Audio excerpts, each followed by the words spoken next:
Chapter 91, The Successor. The Celestial Tower is a really troublesome foe to deal with. Ever since they became the common foe of the world, they scattered and concealed in the shadows, disappearing from view. Most of their members are of the spellcasters, inclusive of priests, druids, mage, incantationers, witches and witch doctors in the mix. Regardless of race or tribe, spellcasters are always a sorely lacking precious asset. 1,000 years of accumulation and inheritances has given these spellcasters sufficient power and connections, and in this very world, power and connections can be easily traded for authority, not to mention the fact that they are assisted by their ability to divine. The most dangerous part about the Celestial Tower is that its members are often hidden in the midst of the upper echelons of the human and the elf society. Even between fellow members, they often use nicknames to address one another. No one would be able to identify the hidden spy until that member goes on a rampage,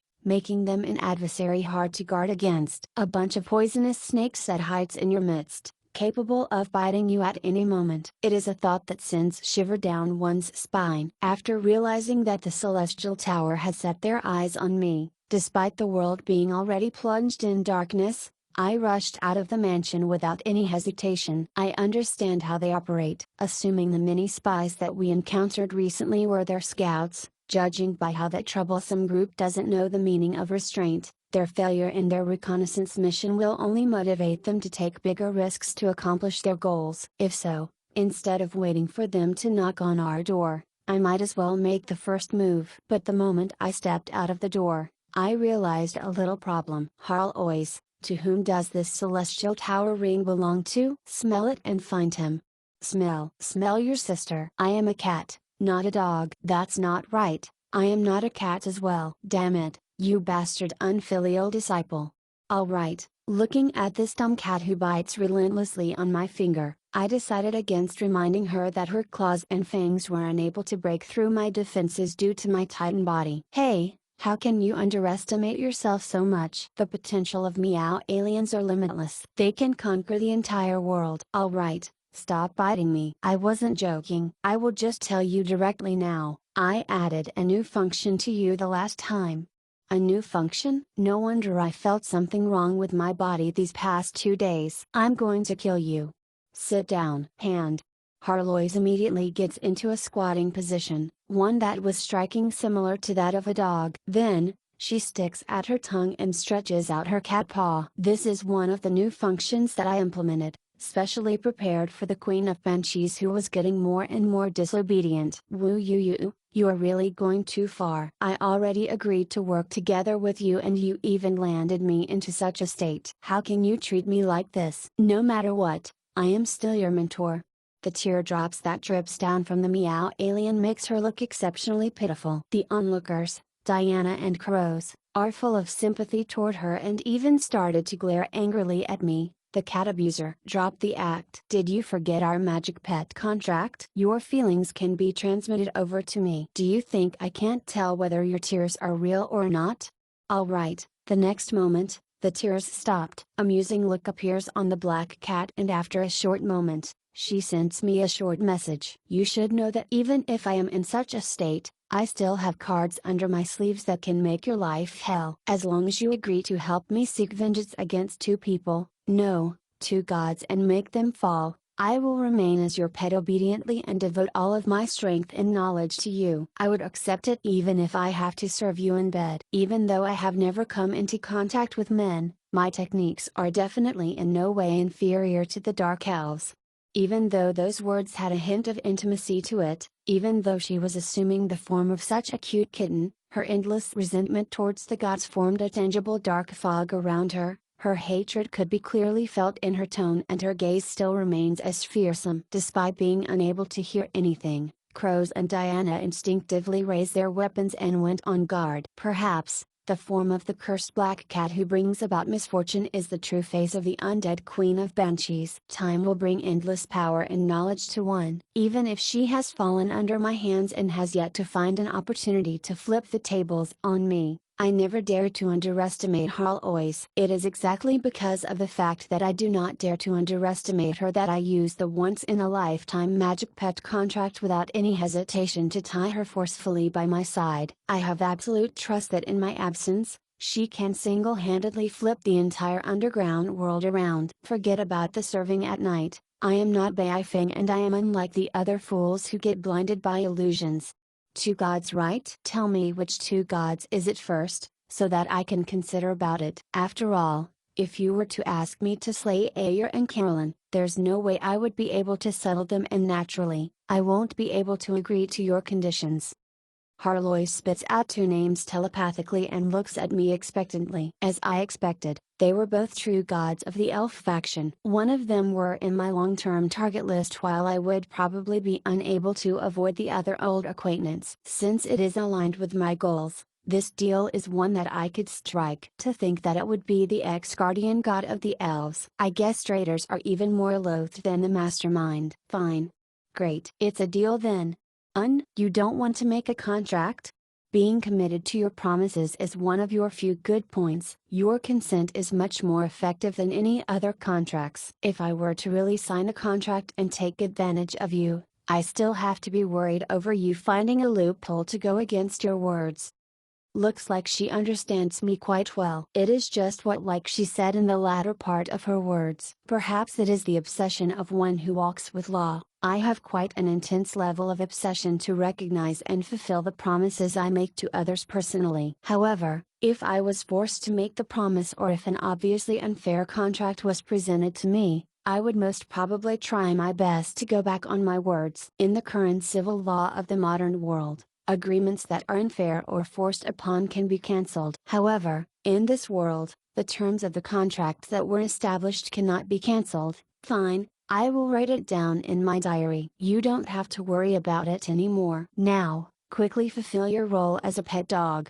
This time, Harlois didn't retort, and instead, she performs a somersault excitedly before obediently coming over to sniff the ring in my hands. After a few seconds, the dumb cat falls into deep thoughts. How is it? With your current specially made magic smelling organs, your ability to detect scents should be at least twice as strong as normal police dogs. Are there no clues yet? After a long moment, Harlois lifts up her head hesitatingly. It is all the smell of charred flesh. I couldn't smell anything else. Now, it is our turn to look at one another at a loss of what to do. Recalling the fact that I retrieved the ring from a charred body, not being able to smell anything from it is natural. However, Harlois suddenly ran towards the backyard. I remember that he has a cloak with him. Alright, the efficiency of one who is forced to work and one who works voluntary is totally different. After 2 minutes, another companion joins us. Cassio, who was almost bored to death, requested for us to bring him along. Considering the fact that a centaur archer would be equipped with tracking abilities, I didn't reject him. Wait a moment. If Cassio goes, then I am going as well. A certain someone requests to join in as well, but we tried our best to ignore his presence. In terms of tracking abilities, a beast tamer is definitely much better than a pure archer. There isn't a single person that I cannot find in this city. What do you want? That fellow may seem honest, but in actuality, he is very crafty. He is the typical kind of person who doesn't move if there is no profit for him involved. It is impossible for him to do voluntary work. Bai Feng nods his head. That cloak which can turn one into a mouse. It should the legendary sewage cloak, right? Alright. I really don't feel like pursuing the matter any further. I don't even want to think about what he would want to do with that cloak. If it wasn't for the fact that we were short on time, I might have already got physical with him. However, considering the fact that what the beast tamer is the truth, that he is indeed skilled in the art of tracking, I can only suppress the urge to beat him up and treat him courteously. Just when I was about to accept his request, he seems to have sensed the decision I have made through the look on my face. With an excited look on his face, Bai Feng does a silent whistle, and in a short moment, a few dogs come running here, a few rats appear from the underground sewage, and even an eagle comes a-landing down from the sky. You bastard, taking opportunity of one's weakness, you've won this time. It is a deal. Wait, I don't need it anymore.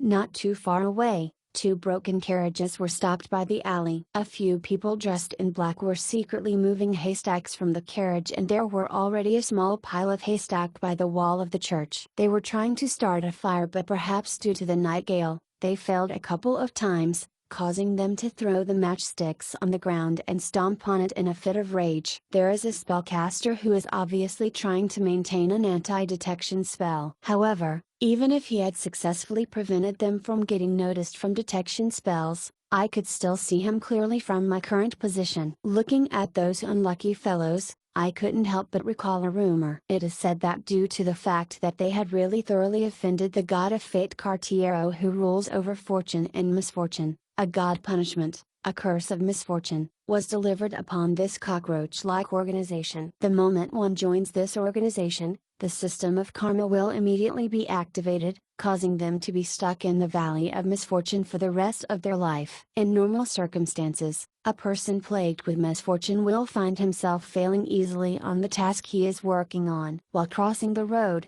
he would step on dog poop and get bitten by cats. It isn't really that big of a deal as long as the person remains careful. However, when stacked with my aura of plague, it should be called star of misfortune aura now, those whose luck is worse than mine will trigger a series of accidents, causing their misfortune to turn into something deadly. All of their misfortunes will eventually turn into an opportunity for them to meet with tragedy. What are you all waiting for? Get rid of this bunch of unfortunate fellows.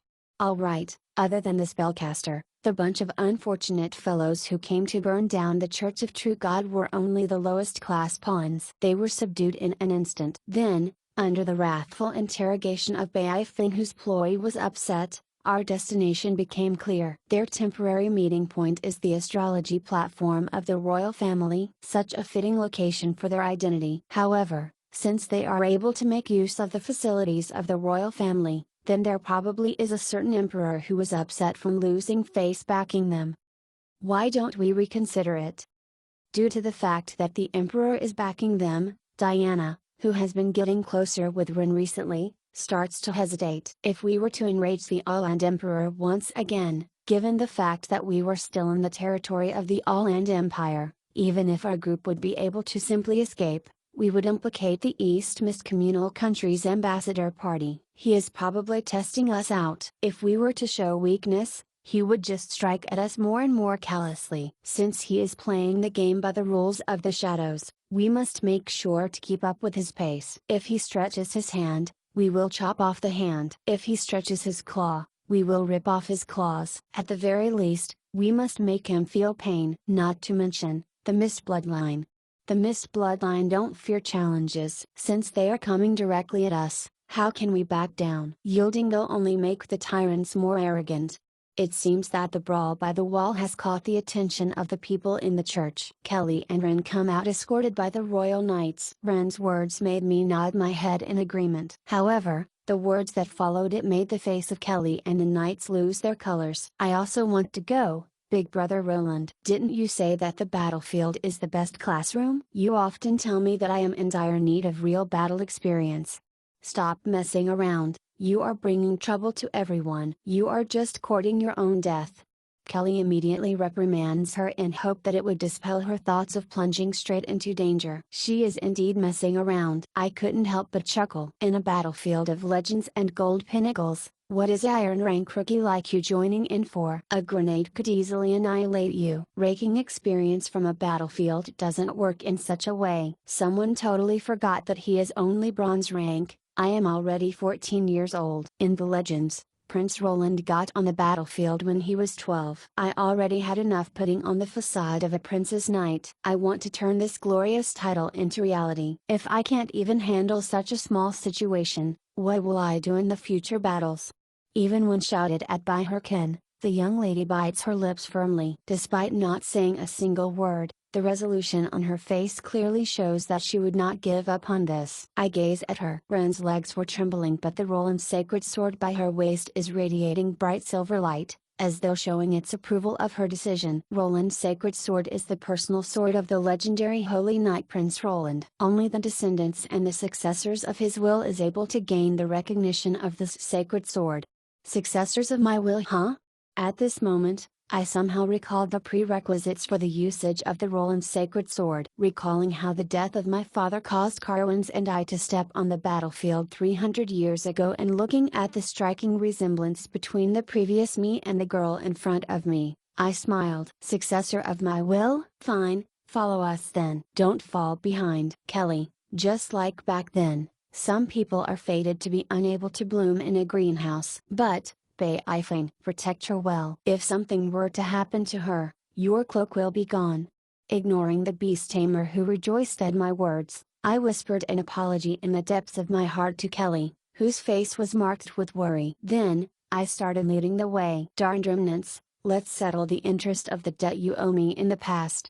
At this point, the system came jumping out once again to brush up on its existence. Special quest. The will of the legendary Holy Knight Roland has been triggered. Before the completion of the epic quest, the revival of the mist, a third of the fate points that you obtain from slaying enemies will be transferred to the wielder of the sacred sword, Ren. Using the fate points transferred, you can strengthen her. System notice: the special quest is directly related to the progress of your epic quest. Also, if Ren were to die in battle, or if she were to permanently lose the Roland's sacred sword, both quests will be marked with an instantaneous failure. But after turning into a woman, you can consider becoming a true princess. You would definitely do a much better job than Ren.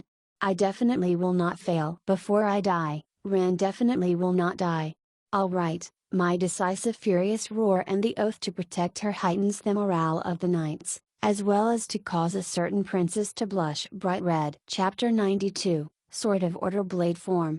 Following my orders, a black cat starts to change its form. The gold slime, following the blueprint I made, starts to reforge its own physique. A few seconds later, a black-colored two-handed sword appears before me. That is an extraordinarily normal-looking military weapon. There is not a single elegant carving or ornament on it. It is as simple as the inferior goods that the city guards carry around with them. There are indentations all over the blade, giving a feeling as though it could break at any moment. Even so, an inconceivable killing aura emerges from it, similar to that from a veteran who have went through hundreds of battle, making one feel terror just by looking at it. Pale Justice, Imitation, two-handed sword attack power, 5 to 15, tier, superior prerequisite, strength 12 plus special ability, none-man-made magic sword. This sword is transmogrified by Harlois. Even though she doesn't feel pain and don't fear breakage in this form, it is better to not to pit her against weapons which are 2 tiers higher. Also,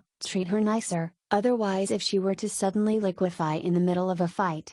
Elemental Control, Basic, augment all magic damage by 25%. The blade will carry 5 points of a chosen elemental damage with it. Current element, Ice. I have found the true Pale Justice sword, but due to certain reasons, I am unable to retrieve it at this moment. Right now, I had Harlois imitate the true product, and the only special effect of increasing magic damage originates from Harlois's soul. Rather than saying that it is a magic sword, one might as well call it a magic staff. Furthermore, it is still the rare highest grade magic staff that augments the effects of all magic spells. To say the truth, this imitation is an insult to Harlois's identity as the Queen of Banshees. However, with the Soul Gemstone of Pale Justice, it is an entirely different matter. After lodging the Soul Gemstone within, a pale holy light shrouds the entire blade, and the pitch black magic sword turns into a silver-colored sacred sword. Pale Justice, Imitation, attack power,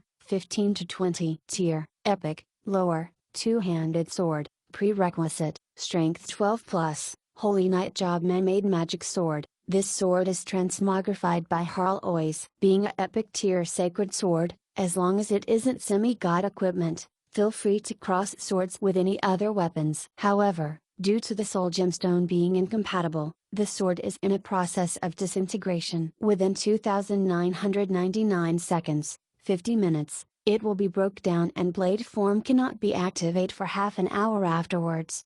Elemental Control, Intermediate, augment all magic damage by 35%. The blade will carry 15 points of a chosen elemental damage with it. Current element, Ice, high tier sacred flames, deal additional 20 silver inferno damage to chaos life forms. To normal life forms, deal additional 5 silver inferno damage. High tier courage, immunity to fear-related magic that are below 9 circles. The wielder will always be in a state of high morale. High-tier protection from evil, the damage dealt from chaos life forms will be reduced by 10 points. Sacred flames, courage and protection from evil, they are all abilities that a typical sacred sword would possess. This is also the effects that the soul of Holy Knight Cane carries. Its effects might not be as good against normal people, and the upper limit of its damage barely reaches the lower limit of the damage of Roland's sacred sword. However, if the target of its blade are chaos life forms like demons and undeads, then it would be comparable to a legend tier godly weapon. Of course, other than natural-born chaos life forms, it works just like the incantation of law, judgment spell. Those who are found to be using the power of chaos by the Holy Knights detect evil will be viewed as a being of chaos by the sacred sword. This includes the innocent elemental mages, the slightly guilty demon mages, and the completely guilty necromancers, dark mages, witches, banshees. For a significant period of time in history, the mages had been warring with the churches of gods both on the surface and in the shadows. The witch hunt and wizard hunt had caused a commotion for several centuries. The holy knights who can use their will to gain immunity to magic possess significant natural magic resistance, and there are job advancements that are specially directed to kill mages. Naturally, it can be understood why they have poor relationship. At this moment, I can't help but be thankful for the deep resentment against beings of chaos that this sword possesses. The moment I stepped into the hall of the royal family's astrology platform,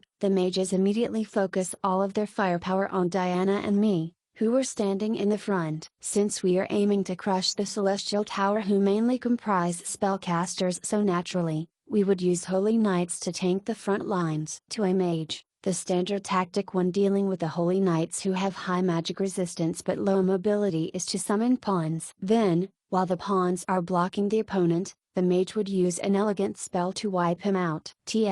Just realized pawns would be a good substitute for cannon fodder. I think I will alternate between the two. As for the common long-range control kiting tactic, due to the high magic resistance of holy knights, it is easy for the holy knights to resist the attacks and charge forth to kill the mage, so it is falling out of times. To me, who can't be more familiar with this tactic, I charge straight ahead into the barrier of pawns without any hesitation. The reason? The pawns that mages summon are normally life forms from foreign worlds, such as the undeads from the death dimensions, elemental life forms from the elemental dimension, and lower tier demons and devils from the lower realm. No matter which one it is, they all share the common trait of being members of the Chaos faction. Detect evil. Detect evil. Two holy knights used detect evil simultaneously and under the effects of the large AO divine art. Red light representing the presence of chaos shrouds the entire group of mages, as well as the undeads, demons and elemental life forms in front of us. The Titan body reduces 5 damage from each attack, whereas the high tier protection from evil reduces 10 damage from each attack. Adding into the equation a heavy armor with outstanding physical defense, I became an outstanding tank against these beings of chaos. Most of the time, the primary job of the holy knights, with their outstanding magic resistance, weak mobility and weak defense, is to serve as a good tank. Since splitting strike, after ignoring the attacks from the pawns, I am not that far off from the mages anymore. Swinging my sword, the mage who just summoned 2 skeleton soldiers was cut into 2 before he could make a sound. Just like that, I took the first blood. When their companion fell, the rest of the mage immediately directs the first wave of their offensive magic spells towards me. In an instant, fireballs and ice arrows flew around in the air, while acid arrow and heat rays were shot from all around the room. The mystical arts came rushing towards me like an relentless river. But when a slim figure came blocking them in front of me, no matter how colorful and dangerous the spells are, she blocked them all completely without saying a single word. Are they dead? When the fog from the ice and thick smoke from the flames scatter and the brown-skinned elf knight appears, to their astonishment, unharmed, she had already rushed to the stairway to the second level, and many spellcasters were lying in her trail. It is fortunate that Dark Elf Holy Knights are exclusive to only that bunch in Luang Mountain City, otherwise this would really be bullying the spellcasting jobs. Before their fall, the Dark Elves were known as their Light Elves, and they were high nobles of the Great Elf Kingdom, possessing, at minimum, bronze bloodline. Physically, Their stats weren't that much stronger than the white slate humans. As a warrior class, their strength and stamina were lacking even in comparison to humans, but no one dared to say that they were unworthy of being termed as a bronze race. That is because of their race talent. Magic immunity skin. That is the race talent that all dark elves possess. In reality, its prowess is frighteningly scary. Based on the power rank of the ones possessing the ability, the effects and damage of magic will be reduced, and this reduction is rather significant. Magic arts whose effects are significantly mitigated by this ability includes those of druids, banshees, witches and so on, including holy light. The only one thing that cannot be mitigated is the divine art of a priest that contains god power. This is also why the top echelons of the Dark Elf Society are all priestesses of Lorsai. Under most situations,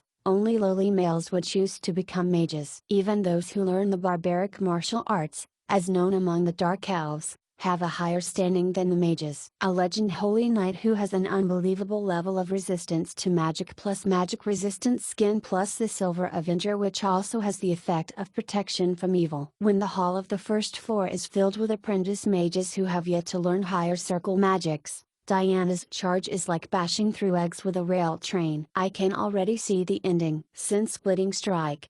Despite using just simple and inelegant moves, she managed to get ahead steadily. During the time when I was still carefully avoiding those magic in the air and the wolf and bear transmogrified druids, Diana has already slaughtered to and fro multiple times. From her look of astonishment, it seems that she is quite surprised by how weak her enemies are as well. At the start, she was shocked by the sight of the overwhelming quantity of spellcasters. In the past, even when they were facing the mages who were perfect countered by them, the enemy's creativity and coming up with new tricks continuously caused the Dark Elves to suffer quite a great deal. Now, being able to reap 1, or even 2 to 3 heads per slash feels quite unreal to her. Cough. This is the surface. You can't expect all mages to be of the level of Lich Roland.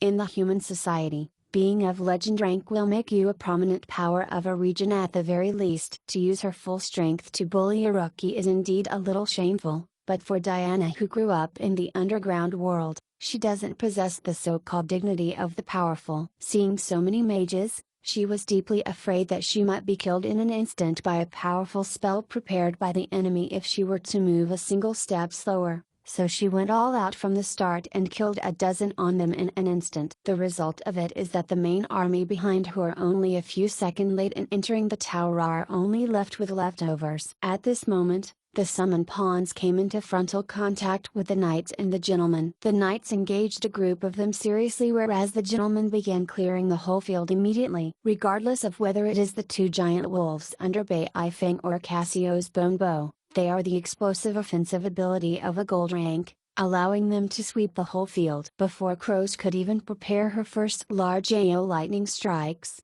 the entire field has already been cleared. Out of consideration, they even left a skeleton soldier which was at the brink of disintegration for her. Looking at Ren, who is flustered from just dealing with a low-level skeleton soldier, I shake my head helplessly. Needless to talk about ascending through the power ranks, she is far from even being a passable warrior. Even if she were to rise through the usage of the external system, but experience and skills cannot be forged in a single day. Then, hearing the alarms sounding out loudly, I know that I didn't have the time to be thinking about such matters at this point. The same goes for the second floor. Diana and I will be the vanguard. Hurry!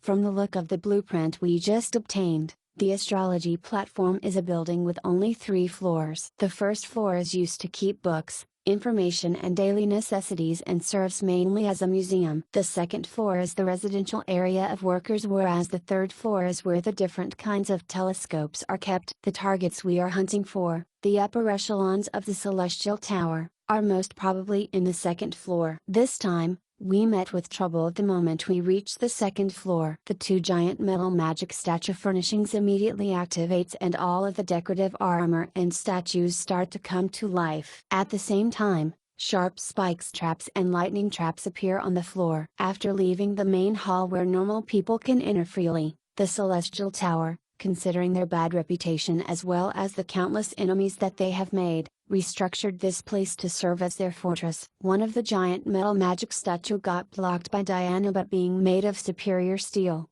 The magic statue is impenetrable by physical weapons and possesses unparalleled strength. They aren't something that I could fight face on against in my current state. It can't be helped. I will have to use my trump card. Sword of Order. It is still a little forced for me to use this race talent with my current strength. With a large amount of stamina and holy light surging out of me, I feel the world spinning around me. However, with a slight flicker of my finger, a golden lightning ray strikes through the wall and clashes violently onto the physical body of the giant metal magic statue. That is a strike from a tangible sword made out of pure crystallization of holy light. With its might, there's nothing that it cannot destroy. The next moment, the sword of light explodes to deal a second damage. Even the metal magic statue, which could easily subdue gold rank melee combatants, begins to stagger before it collapses downwards. Caca.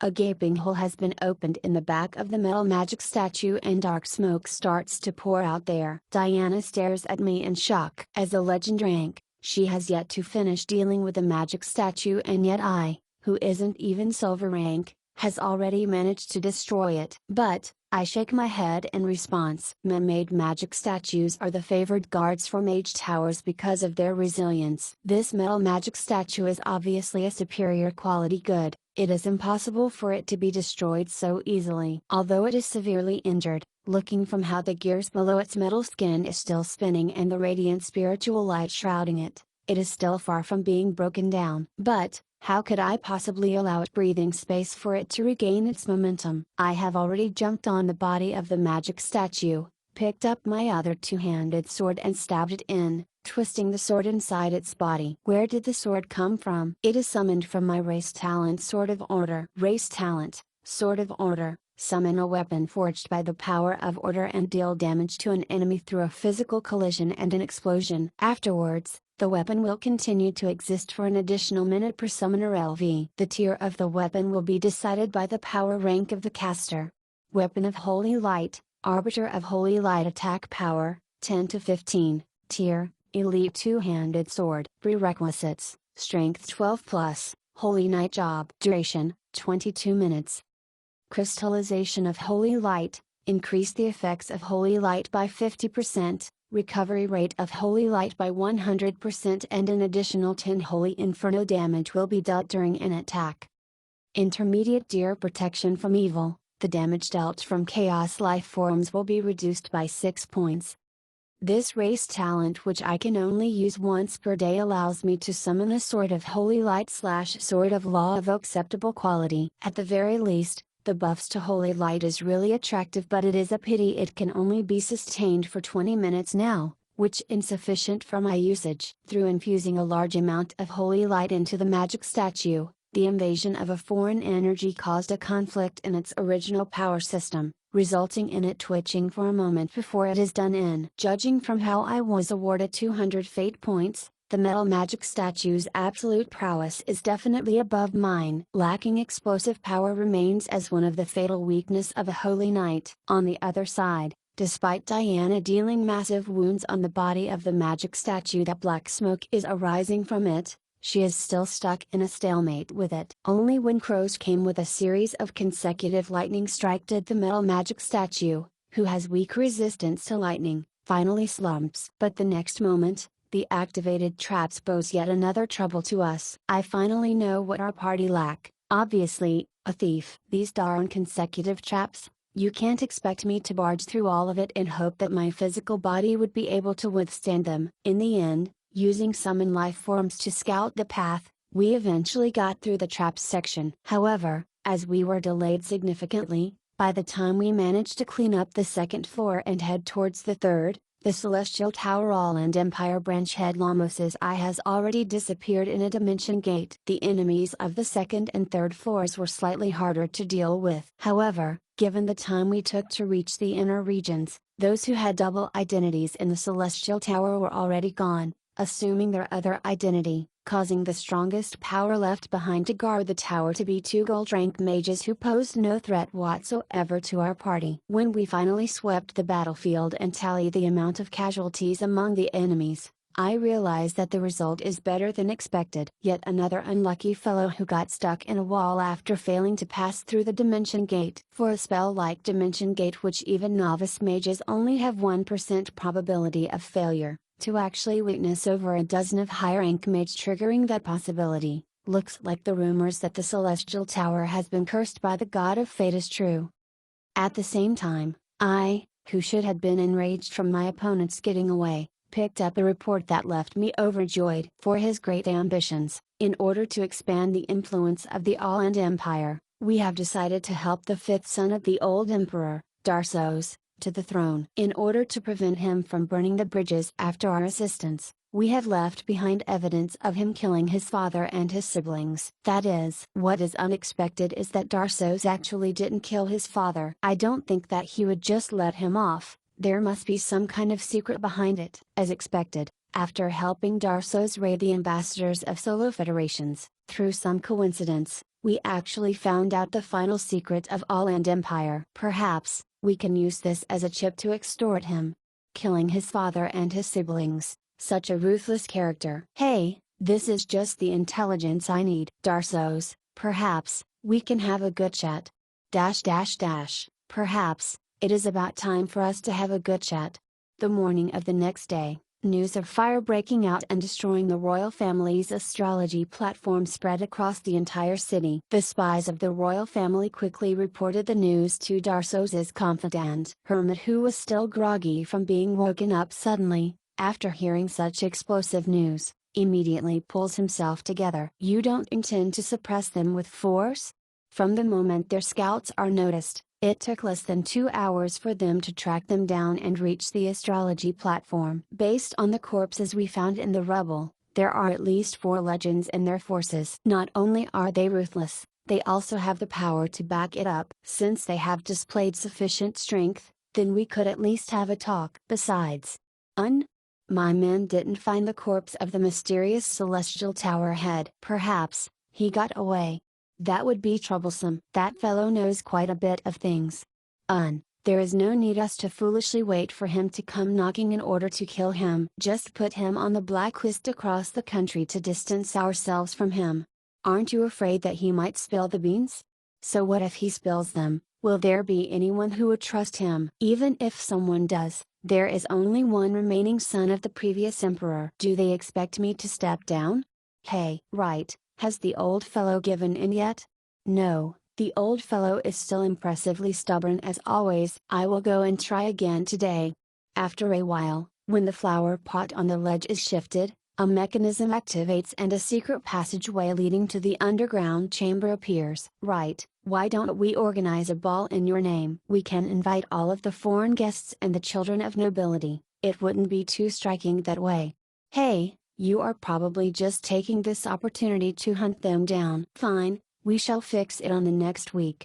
When Darsos lifts a lamp to lead the way down the pitch black stairs, he didn't expect that a black mouse would come following him.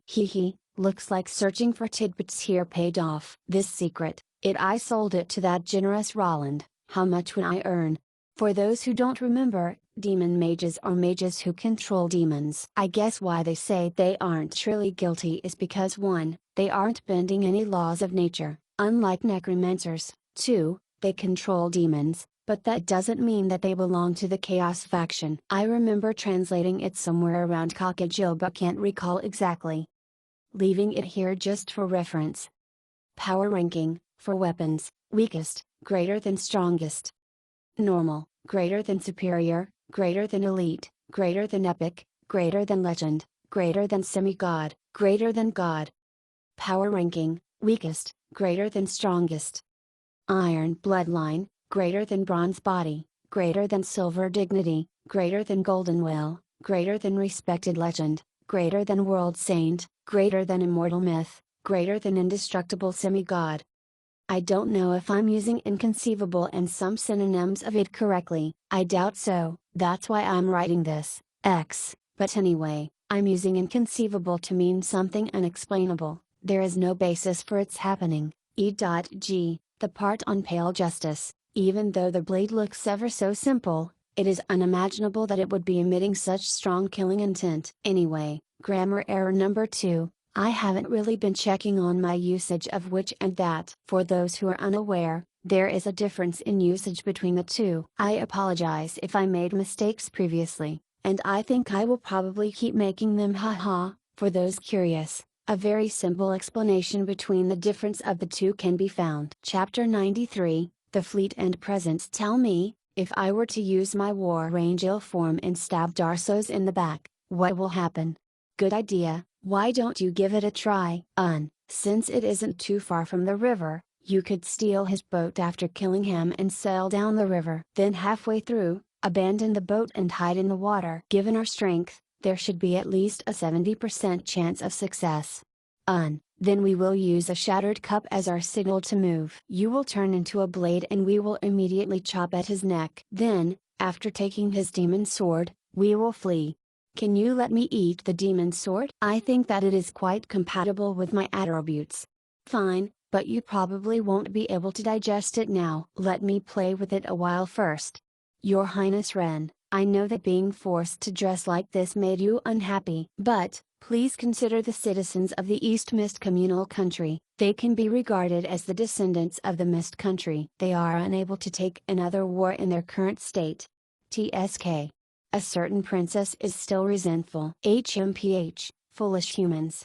A certain meow alien speaks in disdain. Kelly looks at the cat-human pair who are really scheming meticulously to murder the Emperor and smiles bitterly. From a certain sense, the main reason why she is following them as a retainer is that she is worried that the prince might go too far after accumulating too much resentment from being forced to dress like a lady. Princess Ren received an invitation to a cocktail party held by the finance minister of the All-Land Emperor, and along with the invitation was a note: the princess of that day. Perhaps it is about time for us to talk. It is regarding the future relationship of both of our countries, so it is best if you come personally. If you're going to send the indecisive little girl, then just forget about it. The hint is extremely obvious, especially with him circling that day with red ink and the indecisive little girl written at the back of the message. Helpless, Roland can only start putting on makeup once again. Princess Ren, who should have been angry from being scorned at, actually happily helped with the makeup and the clothing, fueling Roland's anger. You are really beautiful. Gentle and cheerful with a hint of maturity and restraint, alluring but not flirtatious. My face could actually become something like that. Prince Roland, please stop it with that bitter face. You are actually very beautiful. Even though you look exactly the same as before, but the aura that you had accumulated throughout the years has created a big gap between you and the immature Princess Ren. Actually, why don't you try becoming a real lady? There should be a lot of princes who would want to pursue you. I'm sorry, there is already an emperor who wants to make you his empress. Why don't you give it some thought? Alright, looking at how she is giggling under her hands, Kelly is quite heartless as well. Already enraged from being forced to wear that light and flowy dinner gown, after being provoked like this, Roland immediately draws his sword and walks out of the door. That ignorant man, to dare to insult me. Even after being stopped by everyone else, Roland still sits there with a nasty face. In order to prevent accidents from really happening, Kelly, who realized that she has accidentally gone too far, volunteered to tag along and keep an eye on him. She definitely isn't using work as a reason to watch the commotion. Right now, looking at the cat and man seriously scheming an assassination, Kelly regrets silently. If he were to really do it, the East Mist Communal Country would be in serious trouble. Although he is trustworthy for most of the time, once the hole in his brain opens and his bad personality comes rising through, it is really hard to tell what he will do. However, it is hard to blame Prince Roland for his rage. The black-colored dinner gown that extends all the way to the ground brought out a noble and elegant disposition within him, and maturity could be seen on his immature face. The combination of contradictory yet harmonious dispositions makes him extremely attractive to the opposite sex. The light makeup brought a tinge of gentleness to his masculine face. Under Kelly's magical hands, the moment the beauty reminiscent of a flower from mountainous regions walks out of the carriage, gasps of amazement come rising from the crowd. From Kelly's perspective, she could see Prince Roland's eyebrows twitch a few times and a few veins could be vaguely seen on his forehead. Apparently, he is already on the verge of exploding. I can't provoke him anymore, or else he would really go on a killing spree. Thus, after declaring their identity, She quickly pulled Roland into the hall for the cocktail party to prevent him from exploding on the scene. Blush on a skeleton, flesh on white bones. All appearances are illusory. Actually, I am not that angry. Isn't it just a layer of skin? I have already walked around with just bones, so what else could matter? I am already a grown man, so why would I record down such little things in my little notebook so as to prepare to get my revenge on them one by one in the future? But, if I don't show a little rage, such things would definitely be forced on me again in the future. I would be making a fool out of myself too often. So, I try to best to display my wrath. Of course, the lingering gazes of the other men made me really furious. The dumbfounded look that Darsos revealed made me write another line in my book of resentment without any hesitation. Lad, I will introduce Crows and Victoria to you 2 days later. No, that isn't enough. Who knows, this lad might even earn a profit from it. I have to think of a way to draw the spring of drowned woman and introduce Bei Ifeng to him. My mind is full of vicious idea, but I still squeezed out a smile on the surface. After all, I am representing the reputation of East Mist Communal Country now, and Kelly behind me is already on the verge of tears. Apparently, the Emperor has already gave out word, so there isn't many annoying fellows bothering me. Soon, in the room on the second floor, the secret discussion with 2 people on opposite sides each began. To actually dare lay you hands on the astrology platform of the royal family, aren't you afraid that I would lay the blame for this case on you and start a war? As expected, trying to suppress me the instant the discussion starts. You should thank us for getting rid of this trouble for you. To even dare to use the lunatics of the Celestial Tower, aren't you afraid of getting burned? Right, we have found a few stuff there that you might be interested in, like the incident where the envoys of Solo Federation got assaulted.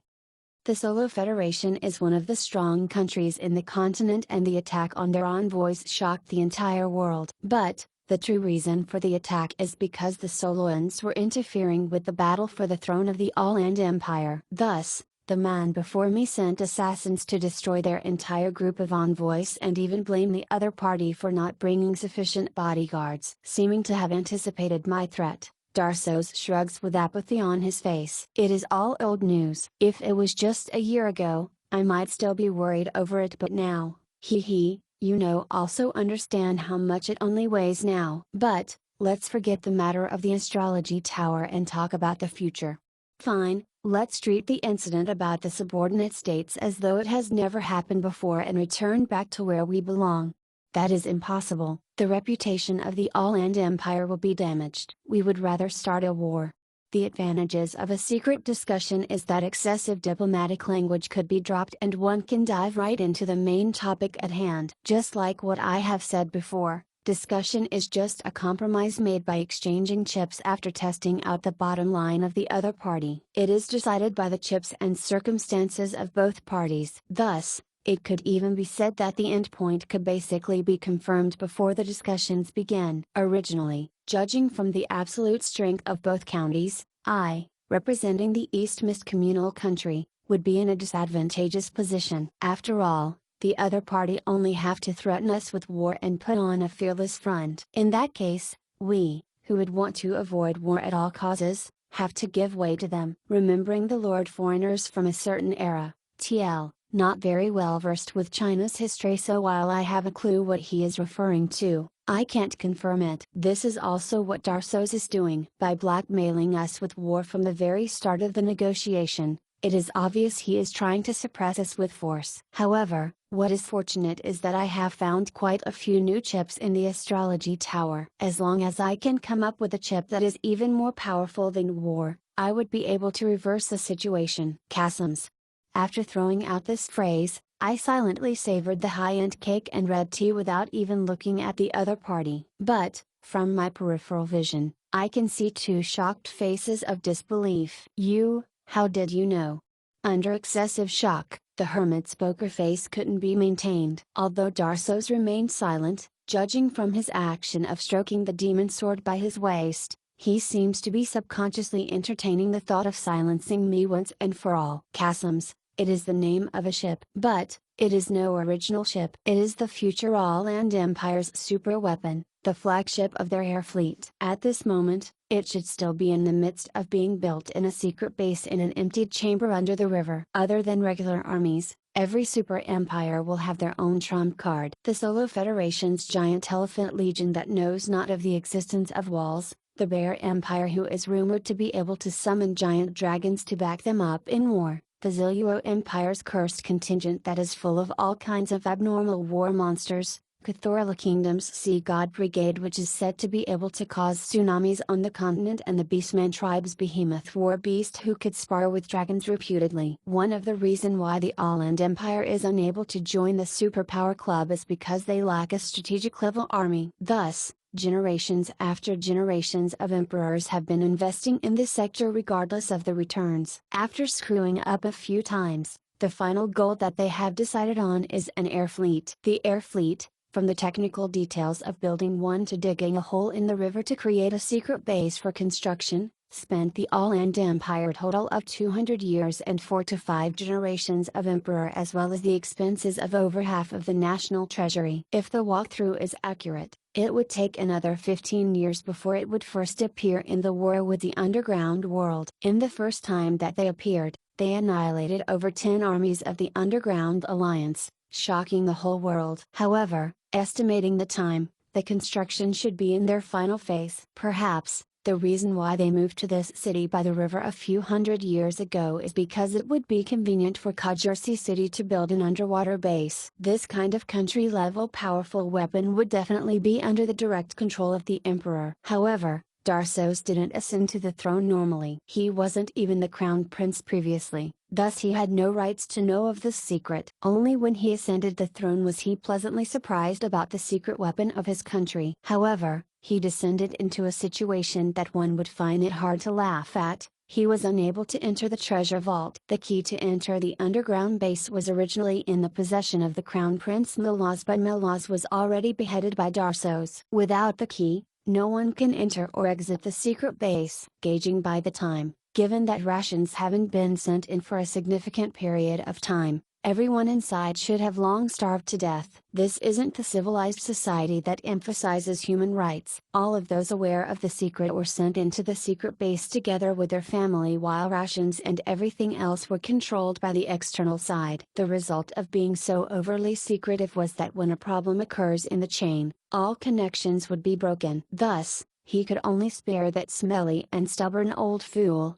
hoping that he would possibly have a spare key. He was even afraid of using necromancy to extract his soul for questioning in fear of failing. As for the reason why he colluded with the Celestial Tower and even gave them the astrology platform was because he hoped to utilize the divination techniques of the other party to find the key. However, in this era, the art of divination has already declined and a series of anti-detection secret arts had been placed on the key, not to mention that the Celestial Tower is much more skilled in assassinating and causing destruction rather than prophesying at this point, so it is national that he would reap no fruits from this attempt. Even if they were unable to use it, the fleet is still the top secret of the All-End Empire. If it wasn't for him joining in the rebellion, even Hermit wouldn't have the authority to know of it. Yet, an external personnel like me found out about it and even spoke of the name of the flagship. Naturally, the intention to silence me wells up in him. It is to the extent that Darsos might even consider starting a war just to protect this secret. You do know that angels can fly. Let's first not talk about whether the two legends in that secret chamber is able to eliminate me in an instant.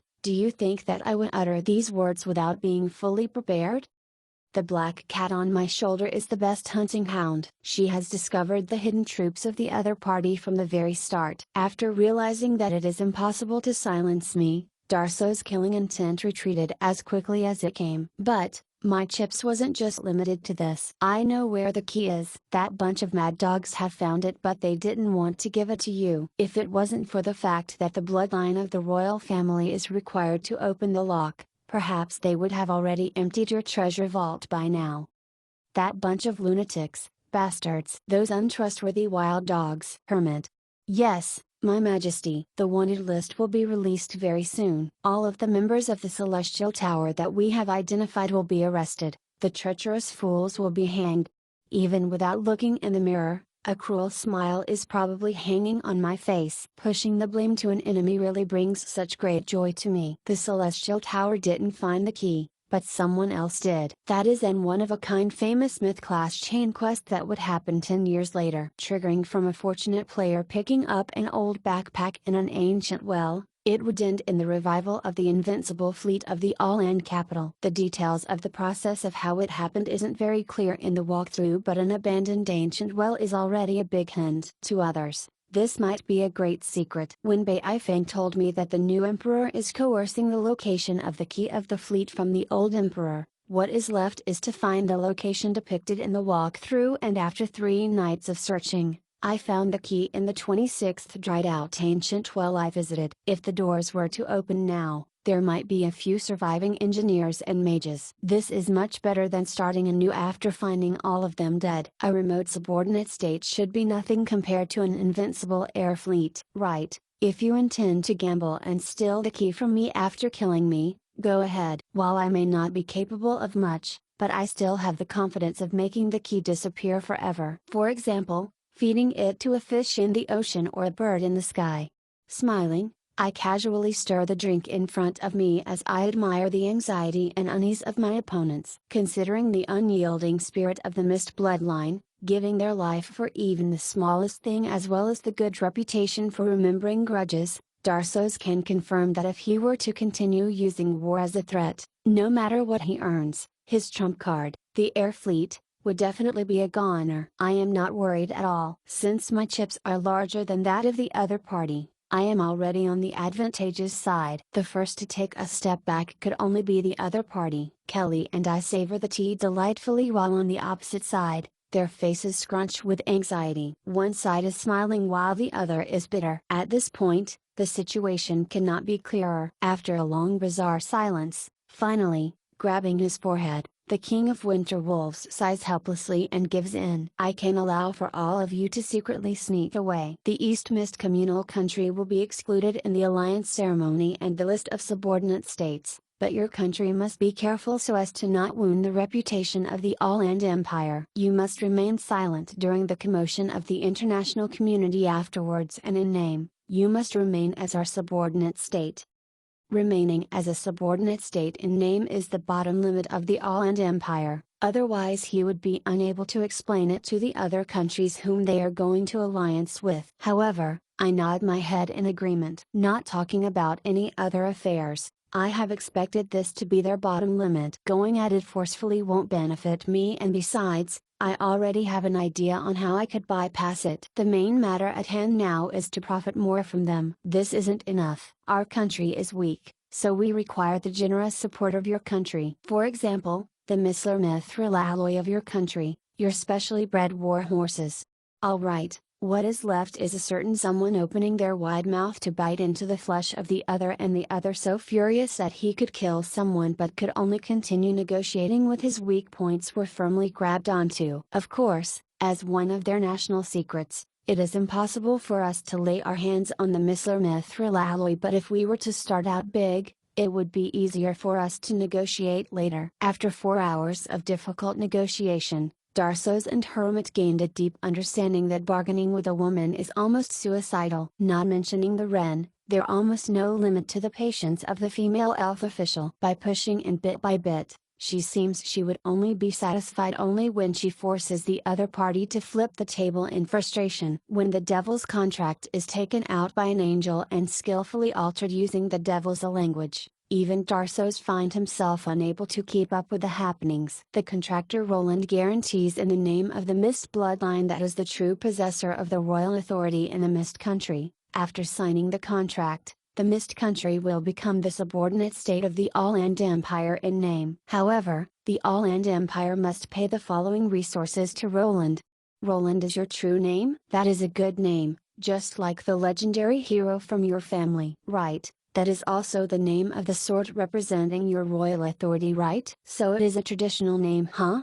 The devil's contract will only take effect when signed with one's true name. However, if one doesn't play a few literary game, then how can the contract live up to the vile name of the devils who take pride in fraud? The country written in the contract is the Mist country, not the East Mist communal country, even though many people in the communal country still identify themselves as citizens of the Mist Country. When the Mist Country is destroyed, in the eyes of the monarchs of different countries, the East Mist Communal Country is the revived Mist Country. Of course, for a professional diplomat, this kind of little tricks would be exposed in an instant. However, this is a secret meeting and apparently, these two lads whose patience were at their limits weren't sufficiently professional. The result of this contract is that the destroyed Mist Country would profess loyalty to the All-End Empire while he would gift me a large bunch of resources and technology in return, and if it is not followed, the devil's contract is signed using one's soul, so the result of it is obvious. By the time he realized that he was scammed,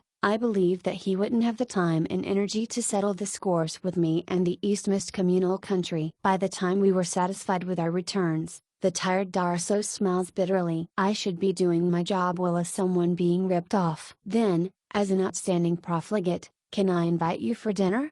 He holds out his hands in invitation, but what he received was, "Ah, this little thing dares to bite me." My apologies. Is this your cat? It is very beautiful, but it seems to be like its owner, a wild rose full of poisonous thorns. I smile, but it isn't because of this emperor who changed his words halfway through. Did you obtain sufficient blood sample? Who knows how much blood that key requires? We just have to try it after we get back. After finishing discussing whatever that needs to be discussed, there isn't really any reason for us to remain for dinner. Ignoring the regretful Darsos, I stood up to leave. But, just as I was about to exit the venue, I was surprised by the chaos unfolded in front of me. The cocktail party has been trashed. The tables were flipped while the delicacies and wine were scattered on the floor. Elegant ladies were shrieking as they escaped while their retainers and the gentlemen were surrounding the troublemakers. What happened? Darsos, who seems to have found an outlet to vent his displeasure, roars. It's that human emperor da something. A gnome said. Idiot, since you can't remember his name, then just call him Your Highness. Nice to meet you, Your Highness. In order to celebrate you ascending to the throne after getting rid of your father, we are here to present our celebratory gifts. That is from yet another gnome. Dumbass, stop prodding at their sore spots. Getting rid of his father and ascending to the throne, it is obviously a rebellion. Right, Da Vinci? That is a orange-haired grey dwarf. Ying, Kabbalah and Hoyle have come to present their gifts to the new emperor in hope of massive returns. After going through many exciting and tearful adventures, they were the primary cause of it. They finally found their target, but apparently, their target was just about to go frenzy. Guards, arrest them. The black-colored dinner gown that extends all the way to the ground brought out a noble and elegant disposition within him, and maturity could be seen on his immature face. The combination of contradictory yet harmonious dispositions makes him extremely attractive to the opposite sex. TL, or the same sex in this case, just had to copy-paste this to say this. Chapter 94, Congratulatory Gift and Mockery. Without doubt, engineering is a job that burns money. As the investor of the Roland series robots, as the honorary director of the Luhuang Mountain City Engineering Association, after investing without limits to develop the series, the Bar Brothers of the Safe Merchant Group is already on the verge of bankruptcy. Even so, the Roland series remains as an immature product. Although the towering giant robot may look impressive, if it doesn't even have the combat ability of a legend rank, then it is just a slightly higher tier punching bag in the underground world, which is full of experts. But, if they were to add in a few high tier parts to increase its combat ability, then the funds required would be astronomical. Thus, they thought of finding an investor who is in need of higher end military power on the surface. The Roland robot that they brought isn't the newest product of the series. Even more so, it is a second-handed product where the technology and resources used is discounted. But, on the surface world, it is still something full of the scent of new technology. At the very least, in the eyes of the engineers, it is a very valuable gift. By presenting congratulatory gifts of great significance or novelty to the ascending emperor of a large empire, not to mention that it is the All-End Empire which is known for their extravagance, astounding returns can be expected. The All-End Empire's alchemy and engineering industry is also rather outstanding, which is also the reason for the appearance of the air fleet and magic machinery dragon in the future. At the very least, The gnomes have already set their eyes on the secret alchemy art of forging alloys as well as the theory for magic engineering, which is a mixture of both magic and engineering. The plan that they had in mind was that in the best case scenario, they would trade the robot for technology and resources. Otherwise, earning some gold to fund their research would also be fine. The idea isn't bad, and if left to an outstanding diplomat, the result should be satisfactory. But, from the very start, having a diplomatic party comprising Yung-U-Bar as the head along with Kabbalah and Hoyle is a mistake in itself. Kabbalah is a gnome morphin born in Luwang Mountain City. It is said that going by his family heritage, comes from a noble bloodline of gnome kings. He is said to be a master of civil engineering, although obviously, it is all self-taught. No one has ever seen him build any decent buildings. However, his overwhelming passion for architecture led to him examining and studying the foundations and beams propping the building up. If it was just examining, then it would still be okay. But, this lad likes to work hands-on, so he would often pluck a few spare parts out to study them. Just think about it slightly. What would happen when the central pillar of a wooden house is removed? It isn't just 1 or 2 times that he had buried himself among rubble. After creating big holes and rubble numerous times, people came up with nicknames for him: the king of digging holes Kabbalah and the green-skinned termite Kabbalah. He is also one of the major targets for the town security, and tomorrow, Kabbalah will be visiting your house has become a vile curse. But, it is fortunate that he has a good head for business, so he is rather wealthy. Personally, he doesn't have the concept of money and often spend money casually. After such incidents, he would pay the victims sufficiently, and surprisingly, no one was ever hurt by the buildings he collapsed. That's the main reason why he is always just outside the boundaries of the cell. There is nothing much left to introduce about Yung, a moving professional explosion alchemist. Despite being a master blacksmith, the dwarf Hoyle is addicted to gambling, drinking and prostitution, and is also well known for his ability to cause destruction. A diplomatic party comprising these 3 living treasures to deliver their congratulatory gift. To think that those short fellows could even think of it. After reaching their destination, the All-End Empire, the gambling addict Hoyle spent numerous nights in touring the different kinds of casinos and lost a large portion of their funds. Even worse, Kabbalah collapsed a monastery with a century of history and compensated them with the remains of their funds. Otherwise, they wouldn't be driven to the point of stealing ornaments from the trees by the road. Indeed, they have visited the palace, but these fellows have no socializing skills whatsoever. They insisted on meeting the emperor before they are willing to present their congratulatory gift, and even forbid those rough guards to touch their own treasure. Seeming suspicious, these foreigners almost got treated as assassins who came with malicious intents. As such, their plan to deliver the gift met with trouble all along the way. If such situations were to persist for a few more weeks, they might even be forced to sell their gift as scrap iron to earn a little bit of money for the journey back home. Then, 2 days ago, they became aware of the cocktail party in Hermit's mansion and that the Emperor is going to be present as well. Delighted, they barged in here to deliver their gift personally. However, the fact that they did not have invitations and that they were a foreign race made it impossible for the sentries to allow them in. The result of it was the 3 short fellows battling with the entire security troop of Hermit's mansion. With their experience in chaotic battles and their individual strength, the 3 fellows managed to claim victory. If they were stalled for a moment, just a moment longer, the royal guards would have arrived and they would be dealt with as assassins. The situation would be irreparable then. What is fortunate is that Darsos came out in time. But, at the same time, what is unfortunate is that these fearless fellows offended the person they had to please the moment they opened their mouths. Leaving aside the insincere compliments, to strike at the sore spot of the other party murdering his father and siblings the moment they open their mouth. Are you all here to deliver your gifts or to draw aggression? Shaking my head, I look at the enraged Darsos. I know that if I don't interfere, the result would most probably end in the 3-person being sentenced to death so as to vent his anger. This isn't the outcome I would like to happen. Respected Emperor, since they are here to deliver their gift, allow them to present it first. This way, you are able to show the magnanimity as the monarch of a powerful country. His unwillingness to lose face in my presence seems to have made my smiling persuasion effective. Taking 2 deep breaths, He suppresses his emotions which are on the verge of exploding and nods his head. Since Lady Ran pleaded in your stead, then I will give you all a chance. Guests from a foreign tribe, identify yourselves and present your sincerity. The three fellows immediately gathers together for a discussion and starts spouting introductory lines that they prepared beforehand. Since you have sincerely asked, then we will generously tell you. 4. Enough. Explain it properly in 10 seconds or I will throw all of you into the river with a stone anchor tied to you all.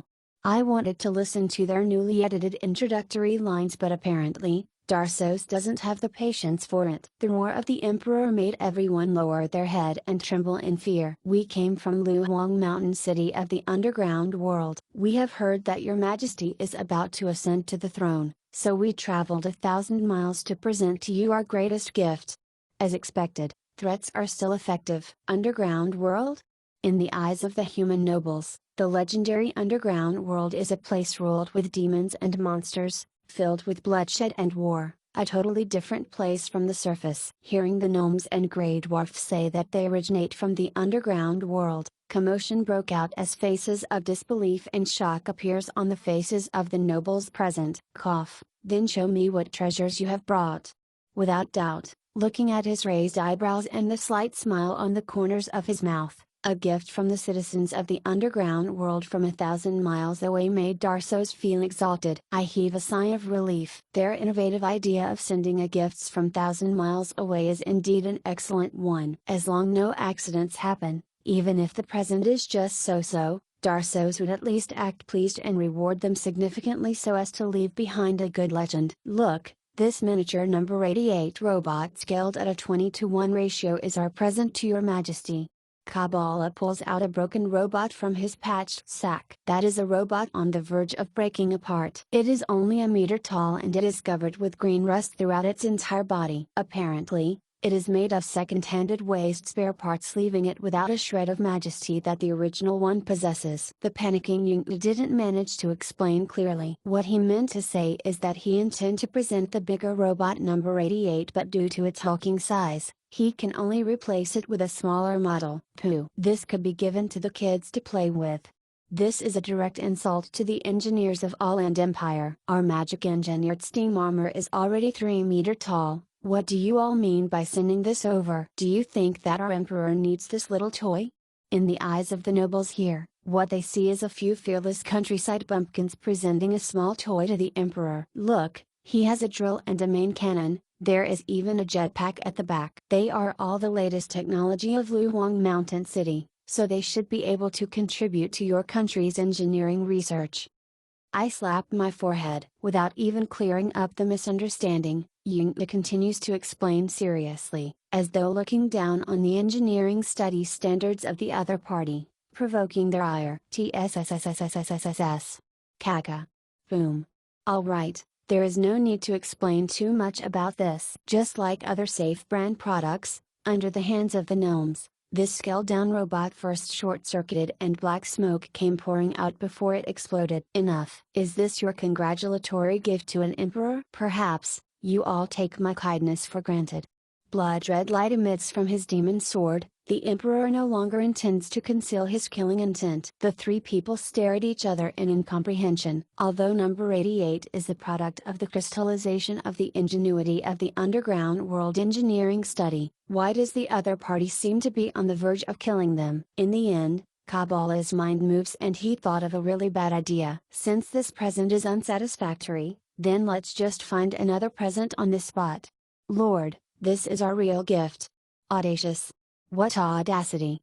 Looking at the presents Kabbalah retrieves from his sack, the nobles of All-End immediately lashes out. That is a bunch of jewels that looked familiar. It is the ornaments used on the trees by the river. These inferior and cheap jewels that no one would pick is actually used as a gift to the greatest emperor? Darn it, this is even worse than stealing flowers from the flower bed that a girl loves and using these fresh flowers to make a garland to propose to their original owner.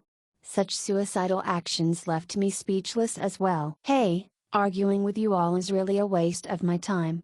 What is fortunate is that Darsos was so enraged that he laughs instead. In the end, he shakes his head, deciding against squabbling with these gnomes. Take them down. Forget it, You all can leave by yourself. Luhuang Mountain City, isn't that the land of origin of the god who no one have heard of? Since the citizens there are like that, it shows how much a countryside bumpkin their true god is as well. Tell me, will the great god escape to the mortal world when a calamity there? Perhaps, our all land will be blessed by a god as a result.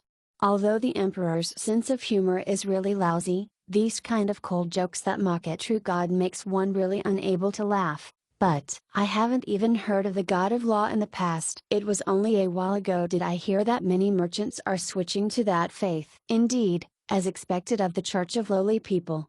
Hey, we can see it from these fellows. Who knew? How did that unknown fellow become a true god? He probably just got lucky and somehow ascended to godhood. However, Darsos is the emperor. No matter how bad a joke is, the nobles under his command have to try their best to follow suit. However, they aren't dumb as well. At the very least, they know that they cannot call out the true name of Wumians, otherwise if they were to catch the attention of a true god, a god's punishment wouldn't be funny. Enough, you all can insult us but you all cannot insult Lord Wumians. You foolish humans. You all can't even compare to a finger of his.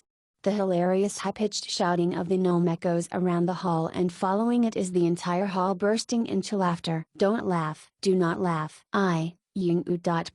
Forbid you all from laughing. But the more he shouted, the more angry he got, the louder the laughter of the human nobles became. Do not laugh, or our almighty countryside god is going to punish you. As though confident in his sense of humor, Darsos pinches his throat and does a vivid imitation of Ying-U. This caused the hall to explode in laughter once again. This time, the sound travels beyond the boundaries of the walls to outside the mansion. What do you all know, you bunch of short-lived ghosts? Wait until you all turn to dust, then the gaze of the true god will start to be directed towards you. In the face of gods, you all must learn to be humble. How great do you think you are, Emperor of the mortals? In the eyes of that man, you are nothing. Alright, the furious roar of the gnome is indeed the truth, but it still hurts the pride of some people. HMPH, at least we had a rich and fulfilling life. What about Luhuang Mountain City? Hee, if you all are prosperous, you all wouldn't end up coming here to steal gems and present it as gifts. That kind of place is the land of origin of the god of law. As expected, only in such a second-tier location will a countryside god be born. The moment these words come out of his mouth, the entire atmosphere chilled. Even Darsos himself immediately covers his mouth. Although he didn't mention the name of the true god so Wumians wouldn't be able to sense it, if word were to spread out, the All-Land Empire would become the mortal enemy of the Church of the God of Law. Suddenly, the old dwarf who seems to be on the verge of sleep all along suddenly laughs. An emperor of the mortals actually dares to insult the gods of heaven. Just on your guts, I will toast and gamble with you. But, it is a pity that you found the wrong opponent. That fellow tends to ramble nonsense but he isn't wrong this time. Compared to Lord Wumians, even if it is the Lord Wumians when he is still in the mortal world, you aren't even as valuable as a toenail of his. HMPH, I have heard of that man's story. Isn't he just some countryside judge who suddenly receives the approval of the gods of order, allowing him to ascend as a god? It isn't wrong for me to say that he just got lucky. The war between the authority of a monarch and the authority of a god is endless. Since Darsos has already offended the god of law, there is no difference in going a little further. Thus, there is not a sliver of respect in his words towards the god of law. Even this sight left me speechless. If it was the town security or the other judges protecting my honor, I wouldn't be surprised at all. But, looking at this bunch of bastards, they are the perverts who have been struck down by the town security innumerable times. As Wumians, I even took care of them several times. It is enough that they do not hold enmity against me, but for them to actually speak up for me? Maybe I should go check on my hearing and my sight. Perhaps, you bunch of people may not understand. The underground world is a true hell. It is perfectly natural for the weak to die. In that world, resources are so scarce that one could be killed over a cup of water. I am an orphan without anything, and for an unlucky fellow like me, the ending that I would most possibly meet with is dying in some sewer. But, in Luhuang Mountain City, weaklings like me are able to live on. They even provided me a chance to learn architecture, giving me an opportunity to live using my own strengths. We are different from born winners like you who are rich enough to use jewels to decorate trees. We, the unlucky ones who struggle to live, know that allowing the weak to live with pride and allow the strong to live without depending on hunting down on the weak is a difficult task. In this entire world, the only one who is able to accomplish such a deed is that Lord. The solemn Kabbalah said so. One day, my sons will live in a country where they are not judged by their race, but by their morals. These words are carved on the Luoyang Mountain city gates and its square. That year, everyone simply treated it as an arrogant declaration, but that man, he spent more than a century and through inching a step forward at a time, he really managed to eradicate racial discrimination. He really succeeded.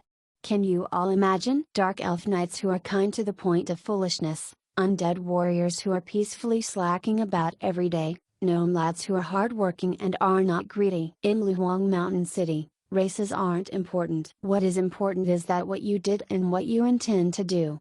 The old man shakes his wine gourd and gulps down half of it. Emperor of the mortals, perhaps, you are able to command your armies to fight for you and your farmers to work for you, but can you make those ordinary citizens walk up to the city walls by their own free will and give up everything to protect their city? To fight a war that cannot be won? That man did it. He made the entire population of that city sacrifice their all to protect their homeland. Somehow, the sight of the battle against the demon count floats to my sight, and remembering those adorable citizens who walked up to the city walls by their own accord, I smiled. HMPH, isn't it just a political scheme? As long as I have sufficient time, I can accomplish it as well.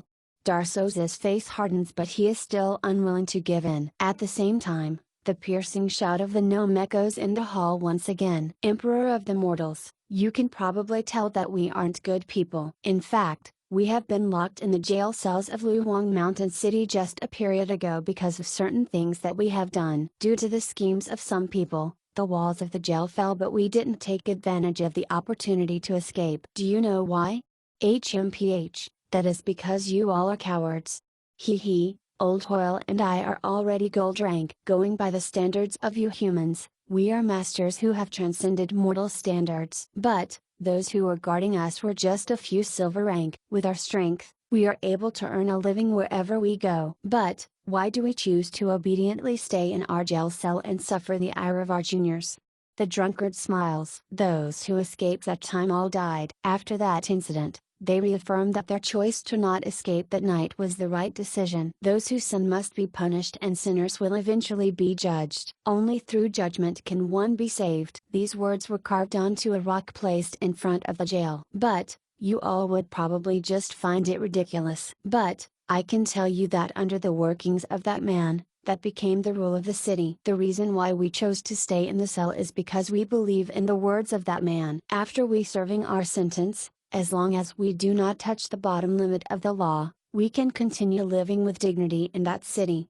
As long as one sins, one would be punished. As long as one is innocent, one can live with dignity. For a grey dwarf like me who isn't welcomed in any underground cities, we are looked upon with suspicion wherever we go. But, in our city, no one will discriminate against us just because of our race. Emperor of the mortals, can you do the same? After saying so much, as an emperor, can you build a beautiful homeland where everyone can work in peace such that they are willing to give up everything for it? If you can't do it, then you can't even compare to a finger of that man. Ha, old drunkard, how could he do it? Have you forgotten what we met with on our way here? If it wasn't for us possessing two hands, we would have long been rid of as evil by someone and all of our fortunes would be confiscated. Ayo, that's right. Old brother Bar, I am starting to miss home. Perhaps, we should return back. HMPH, what greatest emperor in 300 years? As expected, rumors cannot be trusted. Without a heart that tolerates others, without the willingness to comprehend the wisdom of others, filled with jealousy and biases, this country would be ruined in his hands sooner or later.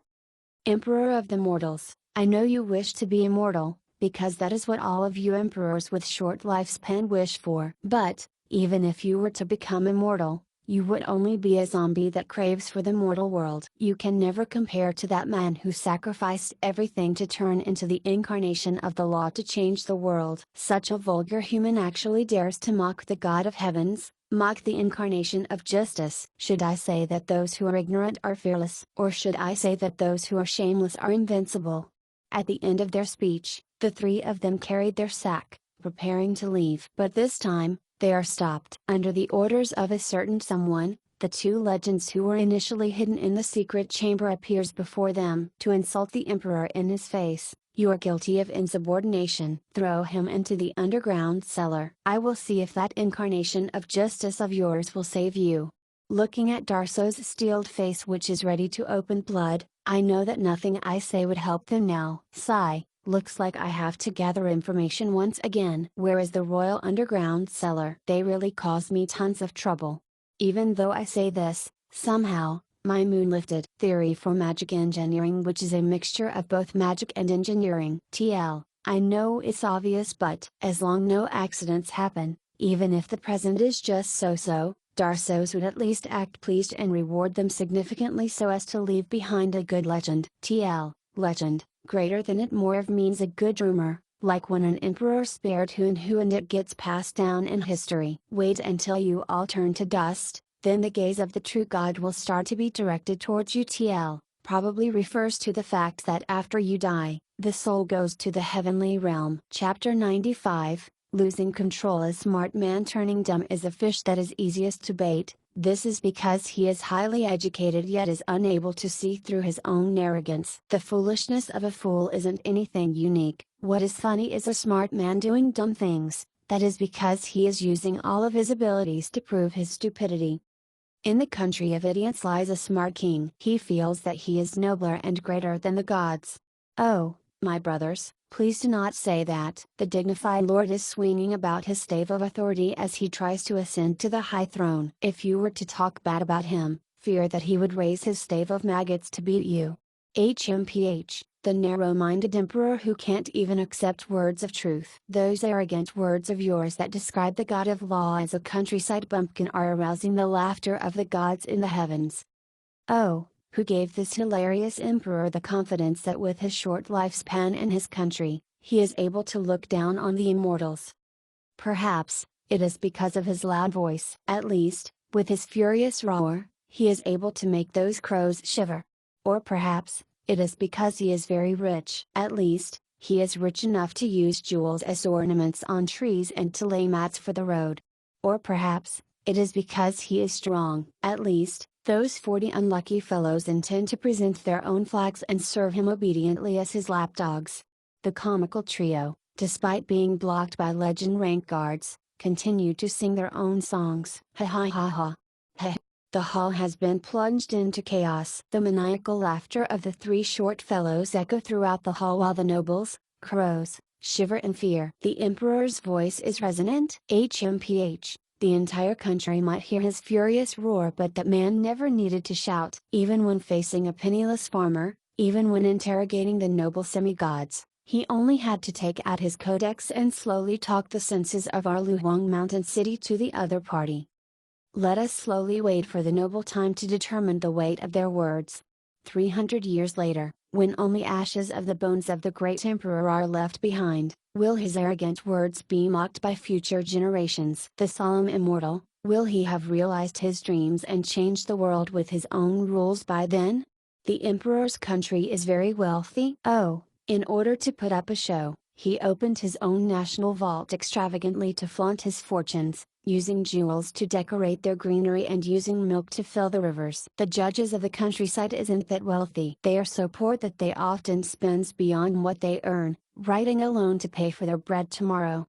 But, in his country, as long as you work, you won't starve. As long you follow the law, you will be respected. Every single civilian can enter his office to complain about what is plaguing them or express their hopes for the future. But, your country is one where human eats human. The greedy nobles are wolves. The cunning merchants are innocent sheep in front of the wolves, but they turn into tigers when facing the civilians. As for you, the great emperor, the almighty one who feeds on wolves and tigers, have you ever walked through the districts of normal civilians to listen to the moaning of those sheep who are in so much pain that they find it hard to live on? Have you listened to how they sell their sons and abandon their daughters just so that they can fill their stomach today? The emperor's country is strong. I've heard that your royal guards are silver cross, mark of a silver rank, elites. That voice can make your neighboring countries tremble. Then, do you know that in the underground world where the strong reign supreme, even golden triangles, mark of a gold rank, are only pawns in battle? Do you know that we have just eliminated a demon count that is able to rival a true god, together with his army, exiled the evil dragon empress and beheaded the beastman sovereign who once commanded an army of over 10,000 golden triangles?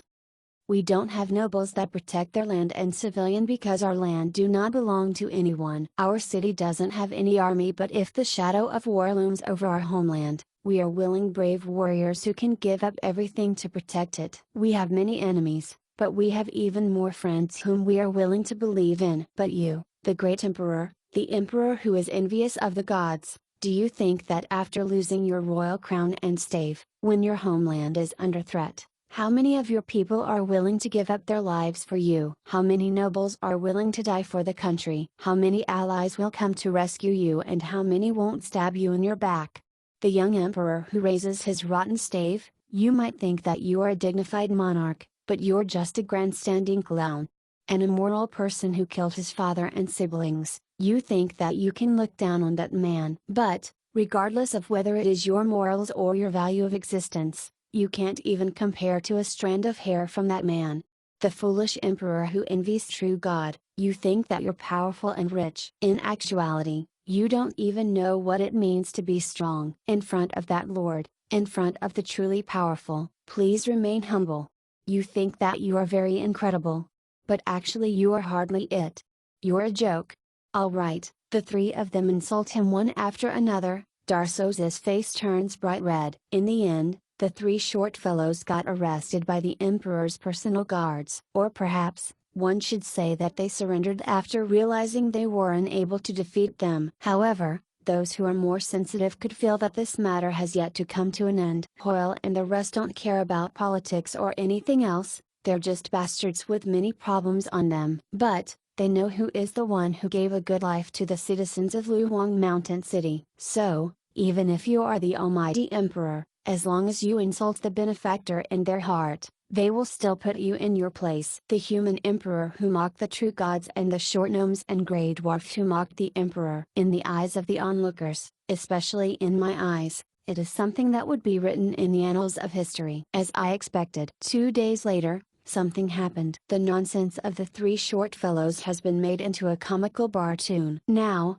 the tune is spreading in many of the bars and tea houses in the public district. Given how widespread it is now, I'm afraid it's too late to stop it. The momentum of history cannot be stopped. But, that so-called momentum is forged by countless individuals and events. In the country-level battles both on the surface and in the shadows, the three fellows are insignificant but often, it is these insignificant figures who do astounding things. There must be a mastermind manipulating it behind the scenes. The lyrics are picked off the original words of those gnomes and has been worked on, so the artistic level is rather high. Even our playwrights and music experts say that it is the work of a master. They even said that it might become a legendary piece. The Archbishop of the God of Law Crows has sent an official note, demanding us to release the prisoners as well as to explain for the disrespect to the God of Law. The Nor the Sixth from the Church of Holy Light has sent a message through the urgent communication channel to express their dissatisfaction with us and request for us to explain for the disrespect towards a true God. There are also 9 other churches of true God that are watching the matter and severely warned us, demanding us to give them an explanation. The royal guards have found a giant robot in the temporary quarters of those three fellows. That should be the present that they intend to present, and based on the primary investigation from our royal engineers, it is indeed very advanced and there are quite a few techniques involved in it that could be helpful for the progress of our country's engineering study. But, it is a pity that the gnomes refuse to cooperate with us. Not only so, someone let the word out and privately criticized the emperor for repaying gratitude with enmity, mocking the emperor for his lack of tolerance. The intelligence organization Midnight Rose has sent a warning that there are idle chatter describing how you murdered your predecessor to ascend to the throne. Of course, these are unfounded claims, but your prestige is being affected as a result of these rumors. As these vile rumors spread, Civilians are starting to call your majesty as the foolish emperor who envies the gods. There are even people who are spreading rumors that our land empire has the ambition of annexing the other countries. Out of the 40 countries, there are at least 30 who are wavering now, and they are communicating in private. They seem to be scheming against us.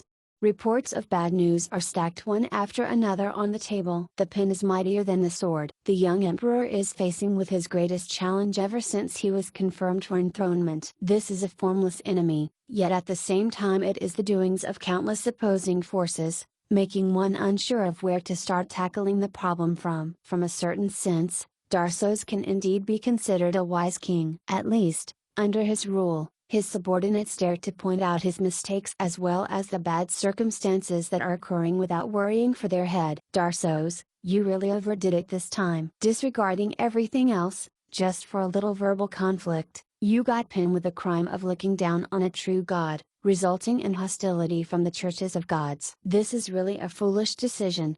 As Darsos' good friend and brother, only Herman dares to point out the emperor's fault to him. But, at this moment, Darsos is also very vexed. Recalling the matter back then, it is really unlike how he usually settled things. Indeed, staying away from women is the right choice. Beauty really harms people.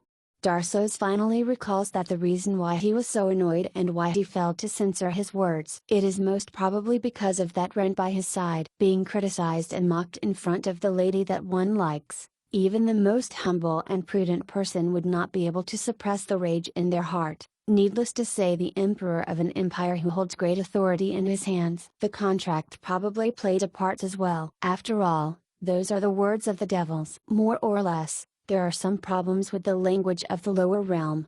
Language itself holds power. The language of the lower realm will incite negative emotions. The chaos language of the divine arts and the blasphemous language of the art of truth are spells that utilize the devil language and demon language from the lower realm. Comparatively, the virtuous language and the sacred language are spells that use the god language and angel language from the heavenly realm. Having stared at the contract for too long, negative emotions unknowingly welled up inside Darsos. At the same time, the demon's sword itself causes one to sigh towards chaos. When he walked out of the chamber, his feelings were already very pent up, so it was natural that he would explode in rage after being mocked in public. It's too late to say all these. What's done is done. What is important now is to fix it.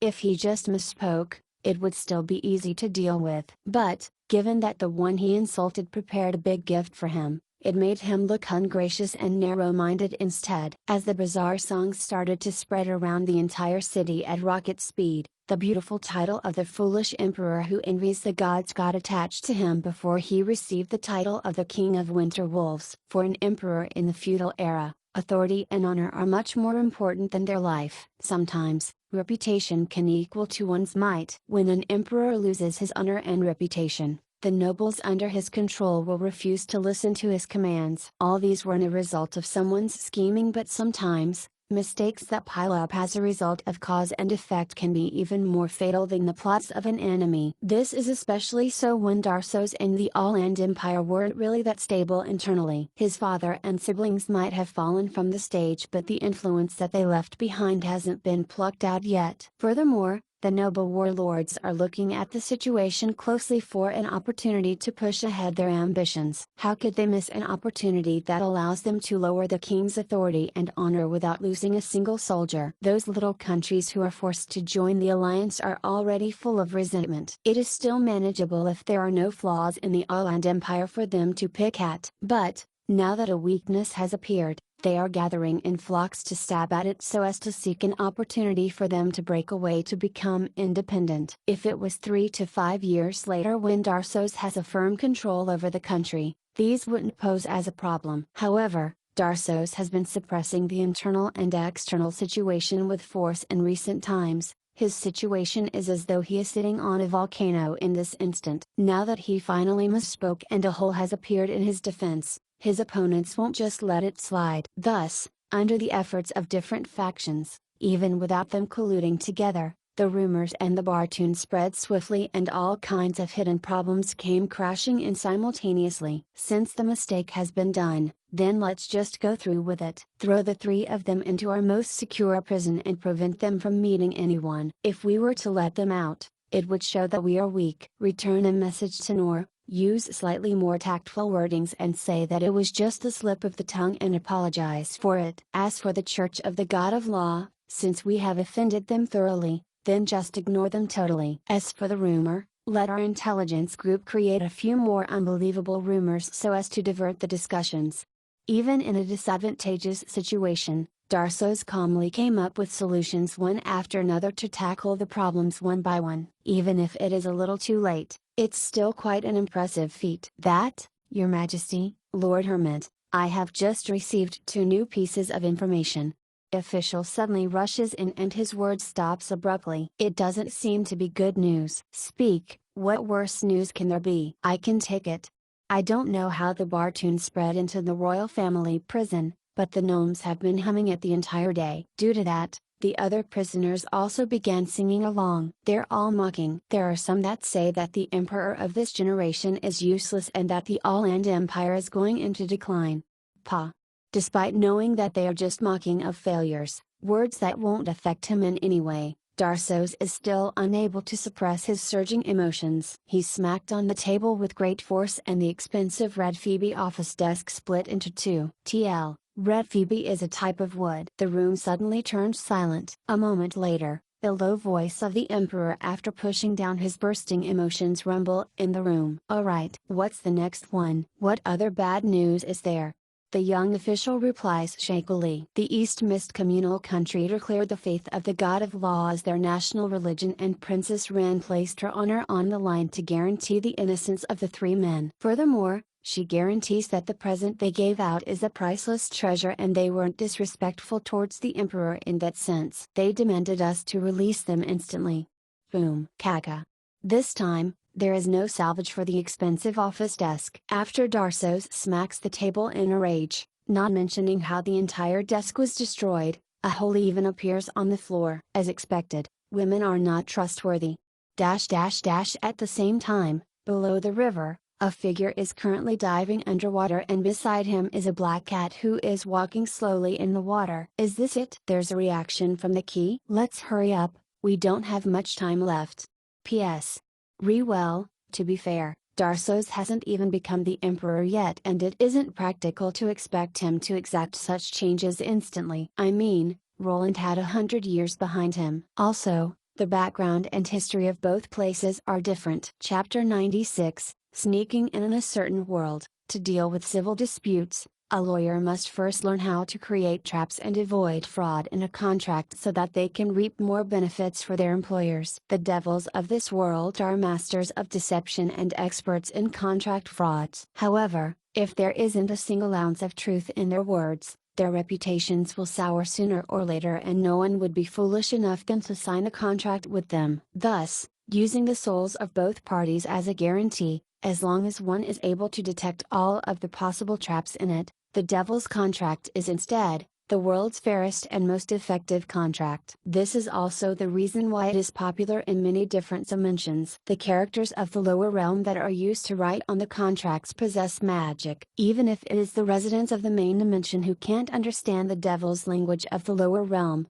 they are still able to understand what is written in one look. However, if they think that the contract will be fair just because they are able to comprehend it, they can't be more wrong. Contract fraud is something that the devils have researched and studied like a form of art since tens of thousands of years ago. For example, if you were to take a magnifying glass to examine those elegant ornaments on the contract, you will realize that those are actually twisted words that form an additional clause in the contract. If you don't notice it before signing on it, you can only admit your misfortune. The section that is overwhelmingly long and complicated that it makes you feel averse to might very well be hiding the true terms through the first word of every sentence or such. You might think that the contract should be read horizontally, but when carrying out the contract, the devil will tell you that you should have been reading it vertically or even diagonally, causing the meaning of the contract to change altogether. As for the inverted words, missing words, wrong terms and other factors that seem out of place,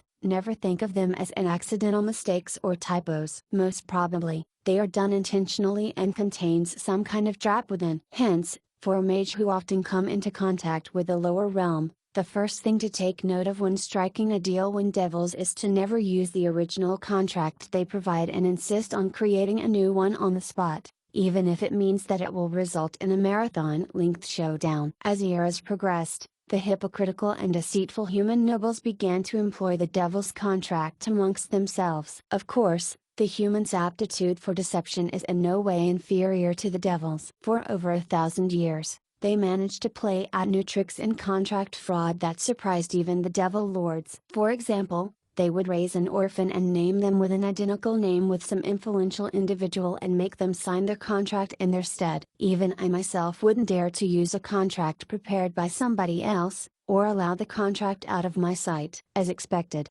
Darsos refused to use the contract that I've prepared without a second thought. He even brought out a literary scholar and magic scholar from Hermit's residence and requested for a new contract to be written on the spot. Thus, we struggled against each other, one clause after the other. But very quickly, I managed to slowly seize the initiative for the creation of the contract. Ignoring the fact that the literary scholar and the magic scholar are not as professional as I am, the devil's language from the lower realm possesses magic. Its side effect of inciting negative emotions is still a small matter. What would be fatal is if it corrupts your soul, causing you to fall into depravity. The fight over the clauses of the contract isn't just a battle of knowledge. Even more so, it is a showdown of one's physical stamina and will. I intentionally dragged out the contention over the clauses of the contract and even verbalized the devil's language to place greater pressure on them. By the time the contract is finally signed, the moment the tension on the scholars ease,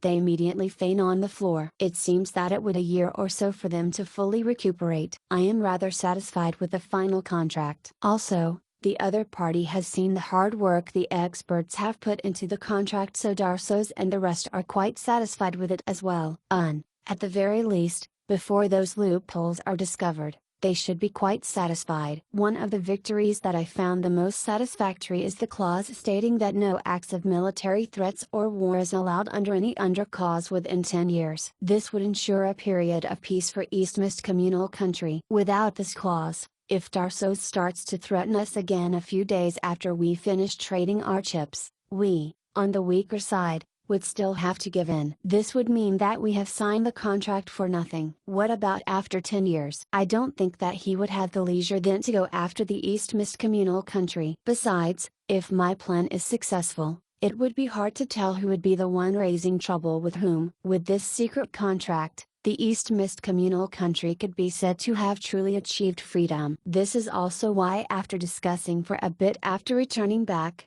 Ren and the others did not hesitate to acknowledge the God of Law as the national religion and demanded for the All-End Empire to hand over the three short fellows. Without a doubt, this is a challenge to the prestige of Darsos and the All-End Empire. Even more so, we were stabbing them savagely in the back just after the contract has been established. Yet, All-End was unable to do anything extreme retaliation. I stabbed you in the back. So what are you gonna do? Fight me? The Eastmist communal country actually remained unscathed even after such provocation. Looks like the rumors that the All-End Empire being only strong in appearance is true. Perhaps, the young emperor might turn out to be unable to even command the dukes and counts under him. Surrounded by enemies, when the first one to jump out and question their authority isn't smacked down, many more would probably follow suit. If so, their authority would be endangered. This isn't a conjecture of my part but a fact proven by the recent changes in the situation. Indeed, I was the one who spread the song, but the melody wasn't my doing. At the very least, I know myself well. Even though my music talent is better than Graia's, an evolution from the cry of a banshee into the cry of a lich would create the same murdering effects. Perhaps, dying a slower death might turn out to be even more torturous. Since the melodies aren't something that I could have composed, the few bar melodies, operas and the few other varieties which are spreading around furiously now surface too quickly. Without a doubt, someone is making use of this opportunity to move in the shadows to damage Darsos' reputation. Trying to assume an influential position by suppressing 46 other states during his enthronement, without a doubt, this is a big gamble. While its success would bring about humongous rewards, but it also poses the risk of the situation rebounding back on them, both internally and externally. Given the speed which the songs are composed and disseminated, as well as the high quality of the finished products, there is a very high chance that it is the doing of the All-An nobles. It would be difficult for other powers to amass so many musicians and playwrights to work on it, and utilize a large amount of traveling poets to spread the name of the foolish emperor who envied the gods to the masses. In a country that adopts feudalism, a ruler who manages to gather great influence and power isn't something the nobles would want to see. All-An Empire has 2 great dukes, 4 dukes and 37 counts. Of them all, more than 70% have their own territory and subjects. All along, they have been living like kings in their own lands. In the future history, Darsos would successfully amass power and look for reasons to reclaim back 1/3 of the noble titles, confiscating their territories and wealth along with it. Through that, he created a powerful centralized country. This is something inevitable. When a monarch gains power, the nobles will be suppressed. From a certain viewpoint, the nobles of All-An Empire didn't do nothing wrong. They have seen through the wild ambitions of their new emperor and had been looking for an opportunity to exploit to overcome this threat. On the other hand, 2 hours after the East Mist Communal Country made the demand to release the 13 other nations made identical demands, of which 3 of them have 100 years of history as All-An Empire's vassals. The identity of the 3 prisoners is no longer relevant at this point. The envoys of the other nations probably don't even know their names, but this did not stop them from protesting. Those innocent unlucky fellows have already become the breach that the smaller countries were looking for to challenge the might of the All-An Empire. As more envoy parties receive the authorization of their kings, many more would probably join the protesting faction. Without doubt, the All-An Empire is facing retribution for oppressing the weaker nations to serve as their vassals. No nation would willingly submit to another. After all,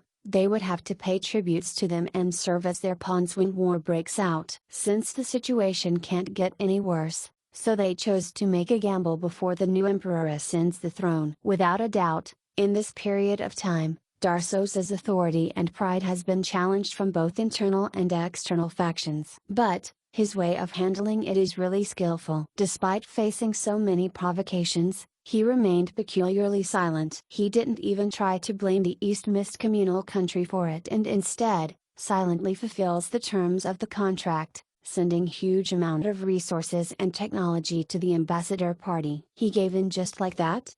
Ren and Kelly were shocked. This definitely wasn't the style of that oppressive emperor. But, in my opinion, the man hasn't changed at all. He has the standard character of a gambler. The reason why he is keeping his silence now is just to raise the stakes further. If he decides to compromise, he could just release the 3 fellows. However, he is keeping abnormally silent on that matter. Right now, he is just bearing all of the pressure so as to look for an opportunity to turn the tables around in one shot. Fulfilling the contract is just a part of his plans. Going by a contract, if the All-An Empire finish giving all of the resources and technologies promised in it, then I would have to pass the keys of the secret underwater base to Darsos. An opportunity to turn the tables. The enthronement ceremony? If he were to bring out the air fleet at that moment. No, he doesn't even need the entire fleet. He only needs to bring out one. That revolutionary weapon that no one has ever seen before should be sufficient to boost his reputation and influence, allowing him to suppress the voices of dissent. I could even guess how he would alter the programs of the enthronement ceremony. A military parade is always the best way for one to display their military might. After several of their armies have shown their prowess and the parade reaches the climax, the entry of the new warship would allow him to suppress those restless nobles and vassal states, granting him greater authority. The reason why I called the emperor a gambler is because despite the fact that his plan seems feasible, it is dangerous gamble filled with uncertainty. If the despairing engineers were to destroy the creations they painstakingly built, the interior of the secret base will just reduce to ruins. Even if the doors are opened, if none of the ships could be completed within 3 months to make it in time for the enthronement ceremony, then his efforts and resources would have gone down the drain. In any case, his actions of fulfilling the contract in advance is beneficial to the East Mist Communal Country. However, to me, it means that I would have to speed up my plans. After all, I am interested in the treasures of the underwater base as well. At the very least, the technology for the air fleet can be said to be a priceless treasure that every single country desires. Logically speaking, there should only be one entrance to the underwater base, which is situated near an old bridge. However, the land there has already been turned into the base for the all-land royal guards. The Emperor's most trusted elite troops are often stationed there, not to mention that the area is reinforced by the semi-god dragon sniper Deimos. Even getting close to that place is problematic, needless to say entering the underwater base. However, in this moment, I am diving in the river to find something else. Yes, it's indeed here. Despite the constant protest, the multi-purpose meow alien can also glow underwater, making the search for my objective more convenient. After 2 fruitless nights, I finally found my target. It is a stone cliff with a white wolf insignia sculpture latched onto it. Although it is mostly covered by seaweed and the flowing water had eroded much of it, the savageness of the wolf's head still remains lifelike. I carefully place the wolf fang necklace on the insignia but nothing happened. As expected, the blood I've taken from Darso's isn't enough. It's fortunate that I made preparations in advance.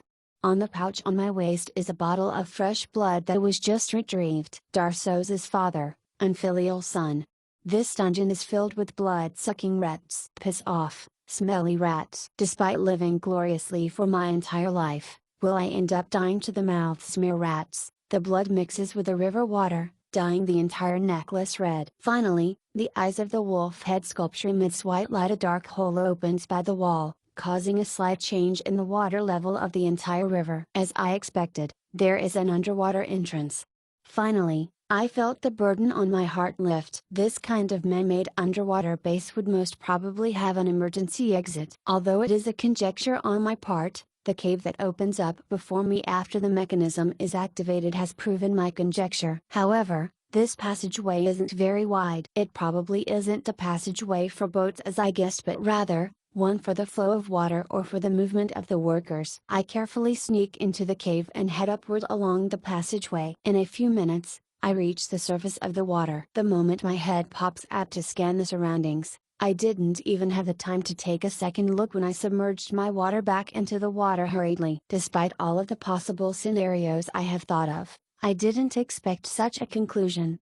Regardless of whether it is me or Darso's, we do not hold any expectations there to be any survivors in the base. After all, the supply of water and rations have been cut for more than a year. Even if they use the river water to quench their thirst, no matter what, they would have all died from the lack of ration for an entire year. However, after sneaking a peek, I realized that we were all wrong. Not only were there survivors, the survivors were even working hard building the ships. On one side, by the pier, there are already 2 medium-sized air fleet berthing by the port. To think that it would be a fellow pier. Looking at the amount of low-tier undeads here, there should be an undead lord here.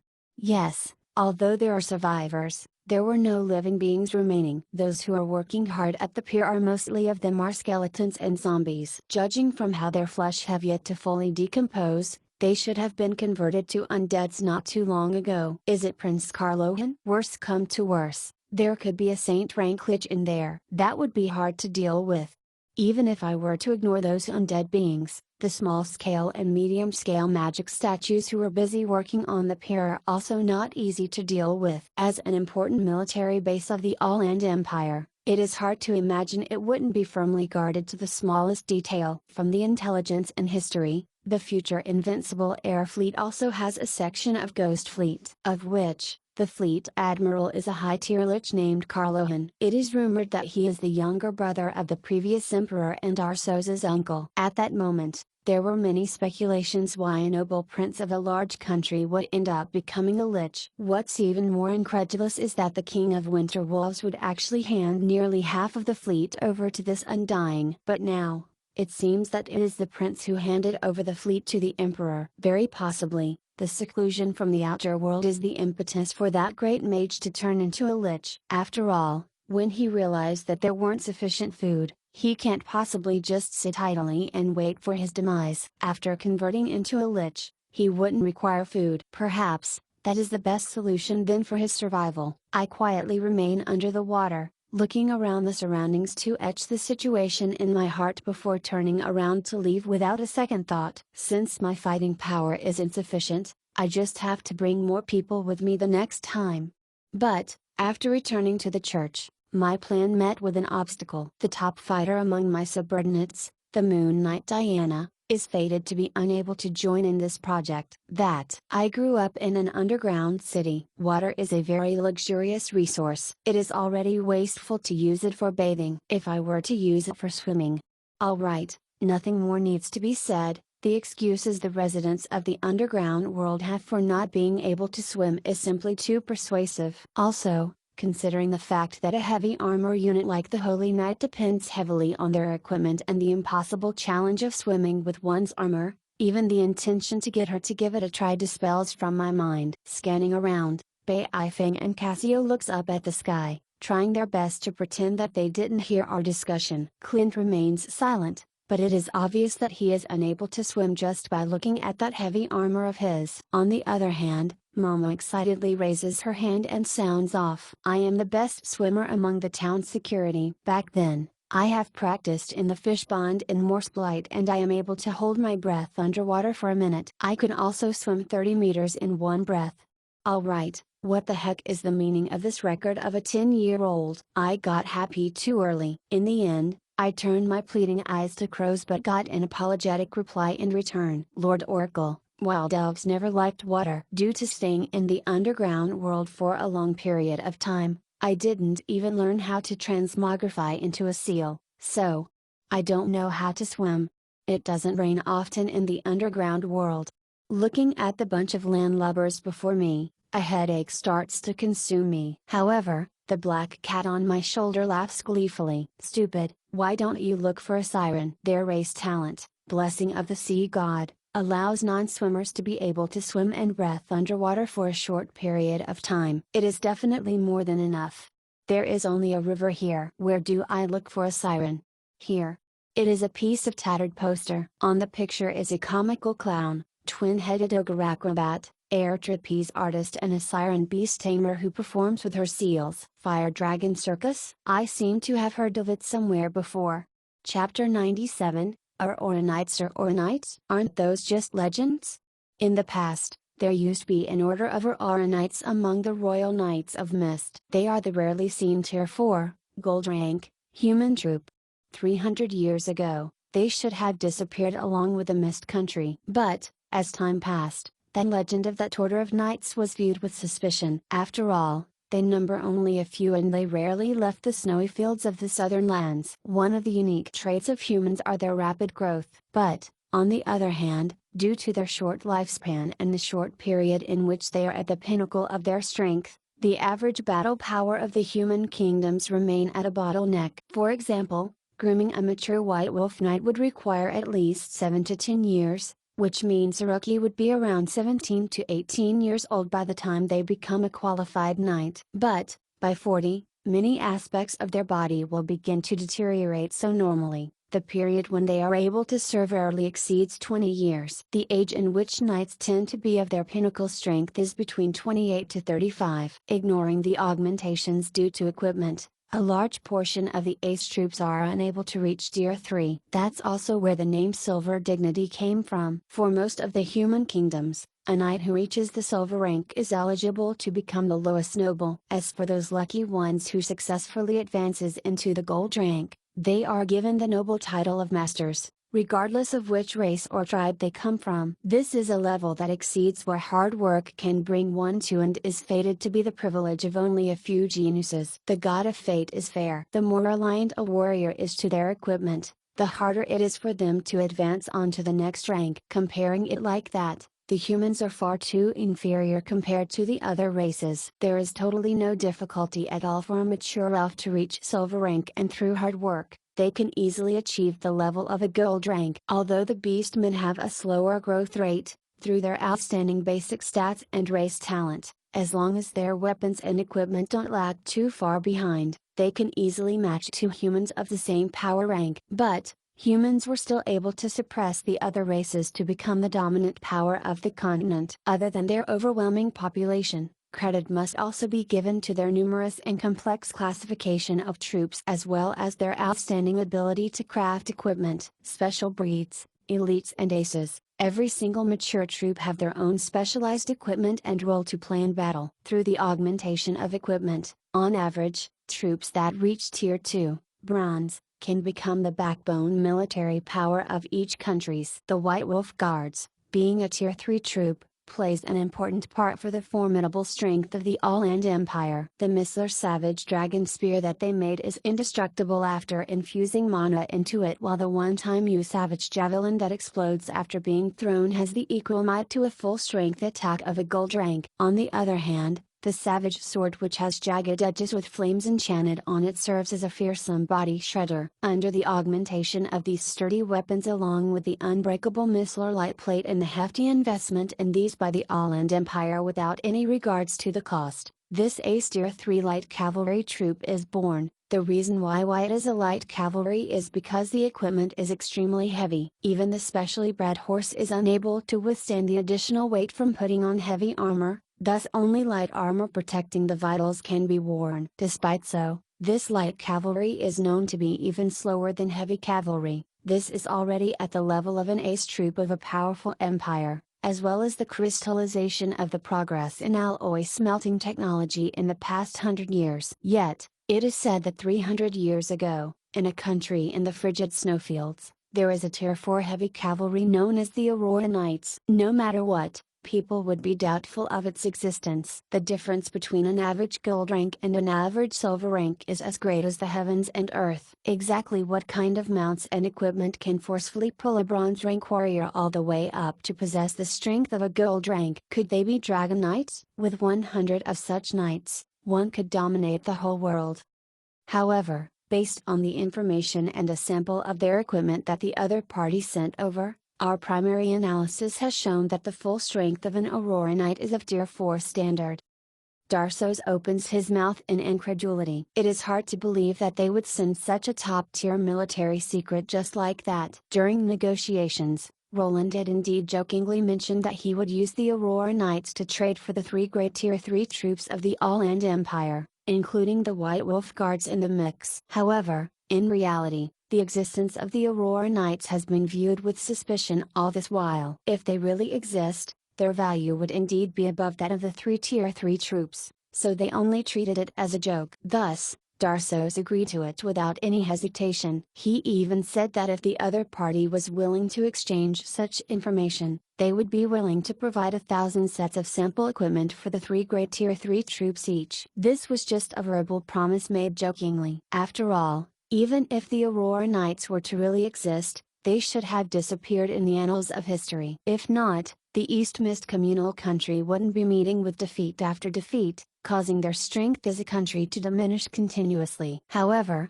they actually really sent the information of the troop along with a sample during their toughest moments. What kind of situation is this? Are they using another method to display their submission to the All-End Empire? Darsos delightfully questions. Where is it? Have you tested it yet?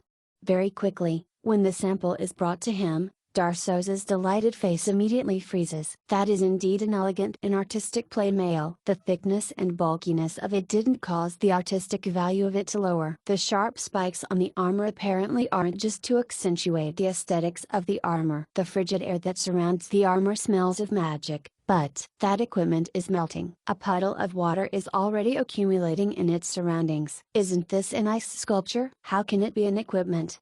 Based on the information that the other party sent over, the armor of the Aurora Knights is made using a special kind of ice. Based on the tests we conducted, before the special mana infused in it subsides, the hardness of this ice armor is actually 3 times of our Missler alloy despite being just a quarter of its mass. Also, the mount of the Aurora Knight is an apparition life form that is known as the Frigid Nightmare. It is stated very clearly in the information that the Mist bloodline had made a contract with them for them to provide a batch of its youths every 2 decades to serve as the mounts of the Aurora Knights. This kind of accumulation can be accrued, and they should have accumulated quite a sum of their youths throughout the past 300 years. That is to say, the East Mist communal country has at least a Knight Order of that level as its trump card. At that moment, realization strikes Darsos. This can be considered as a friendly gesture as well as a display of might. The frost armor of the Aurora Knights and their spiritual mounts are obviously a unique product of the South. It is very probable that they might be unable to leave the southern lands, but if they were to meet with an invasion, no wonder the alliance formed by over a dozen of countries would meet with such heavy losses. Is the frost armor and its blueprint helpful to us? It is extremely helpful. Although there are many flaws in it, it is probably the pinnacle if what a human troop could hope to reach. As long as we are able to digest the theory behind this blueprint, our White Wolf Guards would be able to take one step forward. It is even possible that it might give rise to a new Tier 3 troop. Nodding his head, Darsos hesitates for a moment before coming to a conclusion. Pass the information of our troops with the exception of the White Wolf Guards to her and promise her that we would pass the information of the White Wolf Guards to her after 3 years. Also, to express our good intentions, open our trade channels to them. Right, treat the 3 fellows better as well. Perhaps, the reappearance of the twin stars may cause the East Mist communal country to rise once again. Right, ask her whether she is willing to have dinner with me tonight as well. Not long later, while rejecting the embarrassing invitation, I am quite satisfied with the presents that Darsos sent over. The Aurora Knights indeed exists. In fact, they were the main powerhouse of the previous Royal Knights of the Mist royalty. But, it is a pity that the contract halter with the frigid nightmares is in the coldest region of the southern lands, which is no longer part of the territory of the Mist country. It won't be an easy feat returning it to this world. The frost armor is actually an imitation from the collaboration of me and the Queen of Banshees. The truer or heavy armor requires the power of the frigid nightmares and it doesn't melt that easily. In order to prevent the wearer from being frozen into an ice cube, it requires a contract to be established between the wearer and this ice element apparition-like life form. The truer or knight is indeed a powerful Tier 4 troop, but the requirement for such a contract to be established is that the knight has to be at least Tier 3 pinnacle. To the other races, silver rank pinnacle may mean nothing, but to the humans, it is already a height which mortals might be unable to reach within their lifespan. This is also the reason why the Aurora Knights are unable to become a standard troop. However, if a war were to really occur, as long as I have 100 Aurora Knights in my hands, I wouldn't even lift an eyebrow at the sight of 1,000 members of the White Wolf Guards. Of course, given the rate how 100 youths of the frigid nightmare is supplied to us every 2 decades, the Aurora Knights has never been filled to its capacity before. However, just thinking of how no contract was established in the last 300 years, how there should be at least 1,500 frigid nightmares waiting for the summons of the knights in the south, I can't help but want to rush there to reclaim our stolen land. As for the information I supplied to the All-Land Empire, I don't believe that he could recreate the Aurora Knights simply through those things. However, the information of the weapons we received in exchange can bring the alchemy industry of the East Mist, which is lacking behind the current times by 200 years, to greater heights. That is important. Besides, since I have slapped him soundly on his face, there is a need to provide him with some benefits. Contracts are not omnipotent. Standing on the direct opposite of the All-Land Empire isn't something good. Besides, the type of enemy that are the hardest to deal with is those whose stand isn't clear. On the contrary, those who stand clearly in the enemy faction are easier to deal with. At this moment, I didn't have the attention to deal with these troublesome matters. The night lads in front of me are full of strength, but obviously, they had been living a pampered life before. They are already complaining despite it not being long since the training started. Bite your teeth and hang on. When this final training is finished, you all will get your lunch. What is unfolding before me is, without doubt, a scene of a tragedy of the mortal world. Under the assault by a bunch of wild dogs, the young knights, whose hands were tied up, were squeezing out the final ooze of their stamina to escape from their sharp fangs. On the other side, Diana is currently supervising Princess Ren's swordsmanship training, and every single blow of hers has some kind of profoundness to it. The frigid nightmare is indeed a product unique to the southern lands. Physically, it is a soul being. When the night it is linked with dies in battle, if it doesn't choose to return back to the great snow mountains, it would slowly descend into a long coma in one of that night's relics. If a compatible knight were to meet with such a relic, there is a possibility that he might be able to awaken that soul being and become a newer or a knight. If the new generation of knight has blood ties with the deceased knight, the possibility of forming a contract would be increased significantly. This is also the only other way for the Order of Aurora Knights to expand their numbers other than the regular supply of frigid nightmares. I still have quite a number of this kind of relics from previous Aurora Knights in my hands. Initially, I didn't intend to take them out at all, but after hearing from Kelly that most of the royal knights who escorted Ren here are descendants of the previous generation of Aurora Knights, the thought pops into my mind. 5 silver rank pinnacle while the rest of you are just silver rank primary stage and bronze rank pinnacle. This won't do. Even if I really lack fighting power right now, but to become a nobler or knight, having just the right bloodline isn't sufficient. If they were to want to inherit the honor and strength of their ancestors, they would have to at least show me their determination, or at the very least, prove that they have a resilient life force. Thus, these few days, these knights were completely unfortunate. Right after completing the test on the limits of their stamina, the lunch they anticipated didn't come, but instead, a new test appears right before them. Achoo! Big sister, stop splashing water on us. We have all caught the cold, there's no way to treat a cold in summer. But, after receiving my approval, Momo threw another bottle of ice water on them without any hesitation at all. Immediately, the two of the young men's face turn white. Right before they are about to roll their eyes and faint, someone heads over and slaps them awake before throwing them into the ice bath. Perhaps finding it hard to bear such a sight of harshness, Kelly silently walks over and whispers softly in my ear. Meditating on the tip of a sword, walking on burning charcoal, escaping from frenzied dogs and bathing in ice water right after they worked out a sweat. Is such a training method effective? I only see these kids on the verge of dying, I don't really see them improving. Back then, Feed didn't train them like that. No matter how they are trained, the end point is still to force them to overcome their limits. When they find themselves treading the boundaries of death a few more times, they will break through their bottleneck. Rest assured, I received the most traditional royal knight training back then. Kelly nods her head, although it is hard to tell by her expression whether she really believes my words. Turning around, she barely walked a few steps when she seems to recall something and came running back hurriedly. I almost got fooled by you. Back then, you went off to become a holy knight when you were just 10, so how could you possibly undergo the complete royal knight training? At most, you were only taught basic swordsmanship.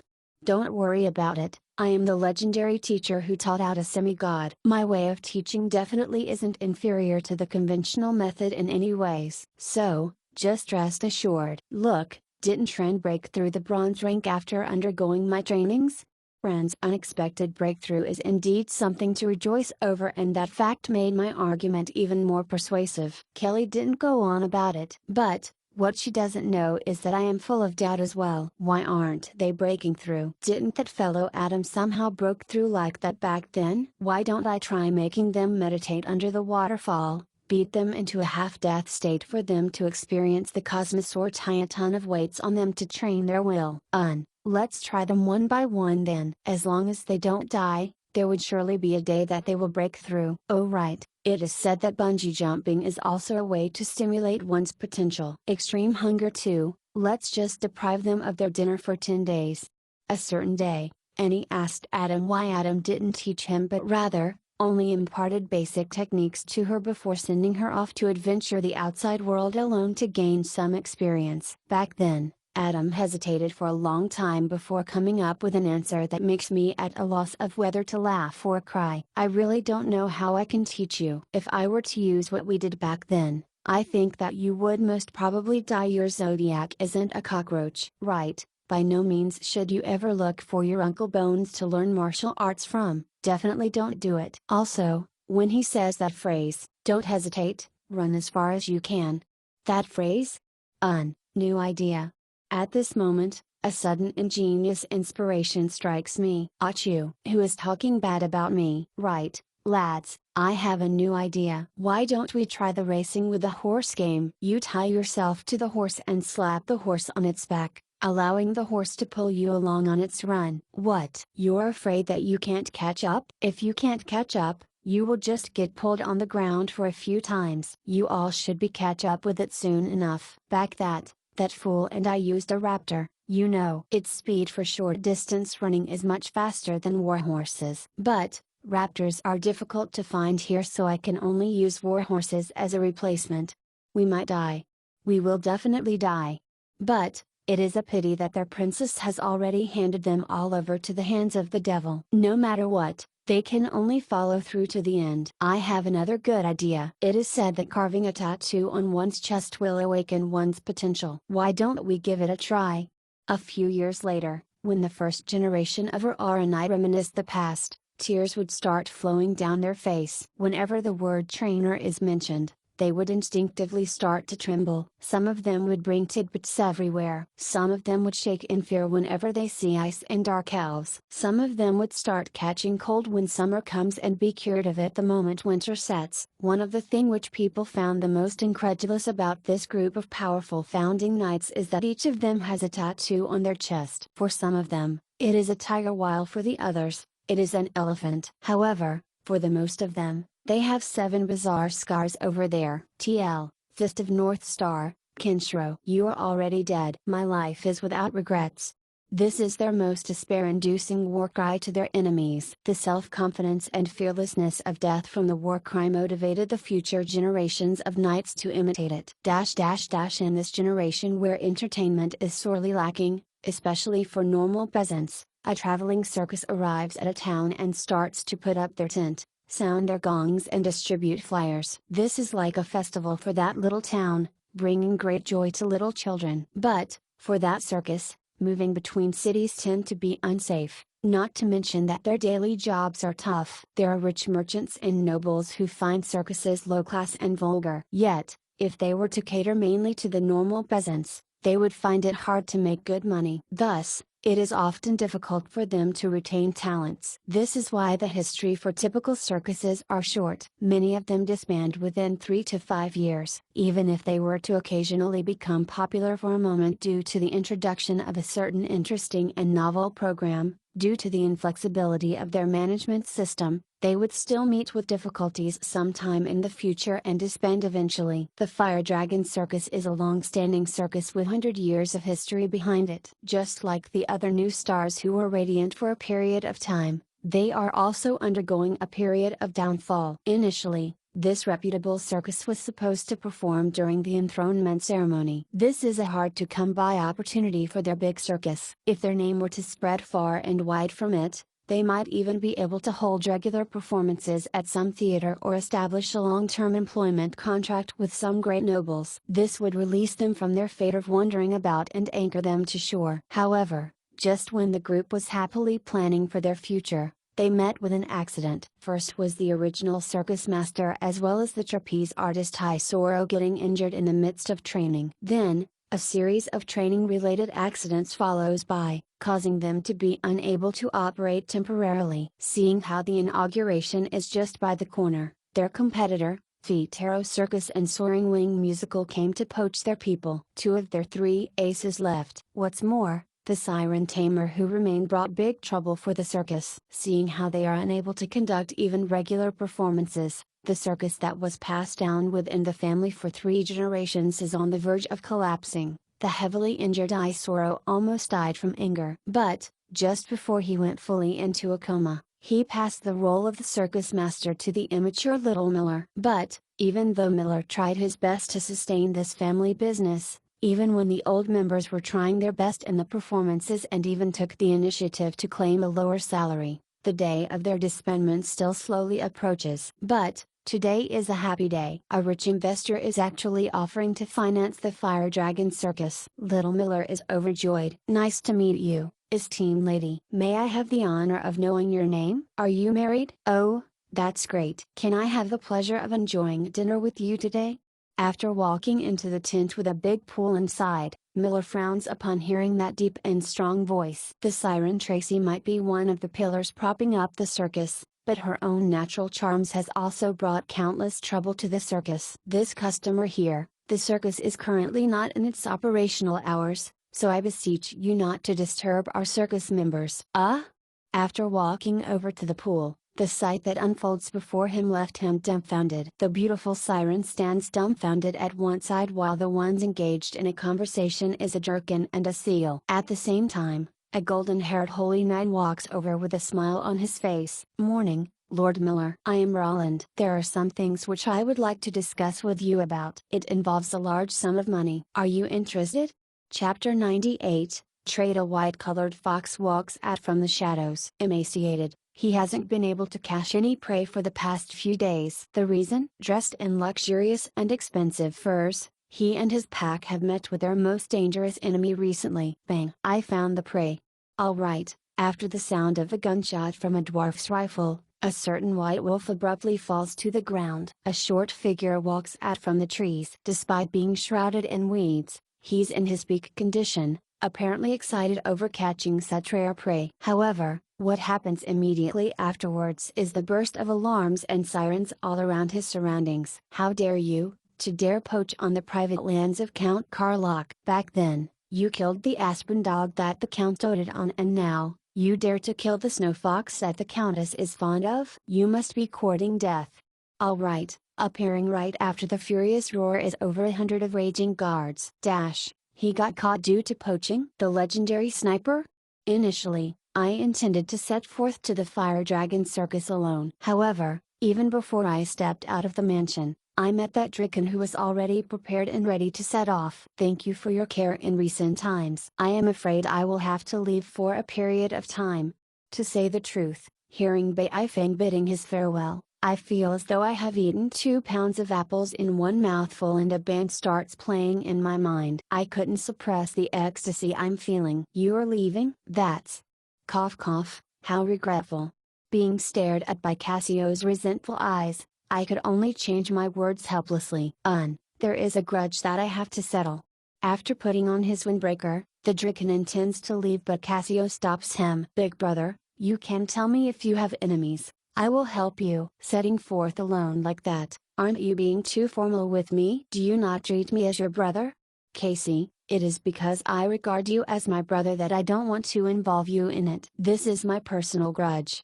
Say no more, I have already made my decision. I am clear of the grudges between HHA and that organization. Originally, I was sided towards the HHA, but after interacting with you these few days, I started to understand how precious life is. So, I've decided to choose that organization.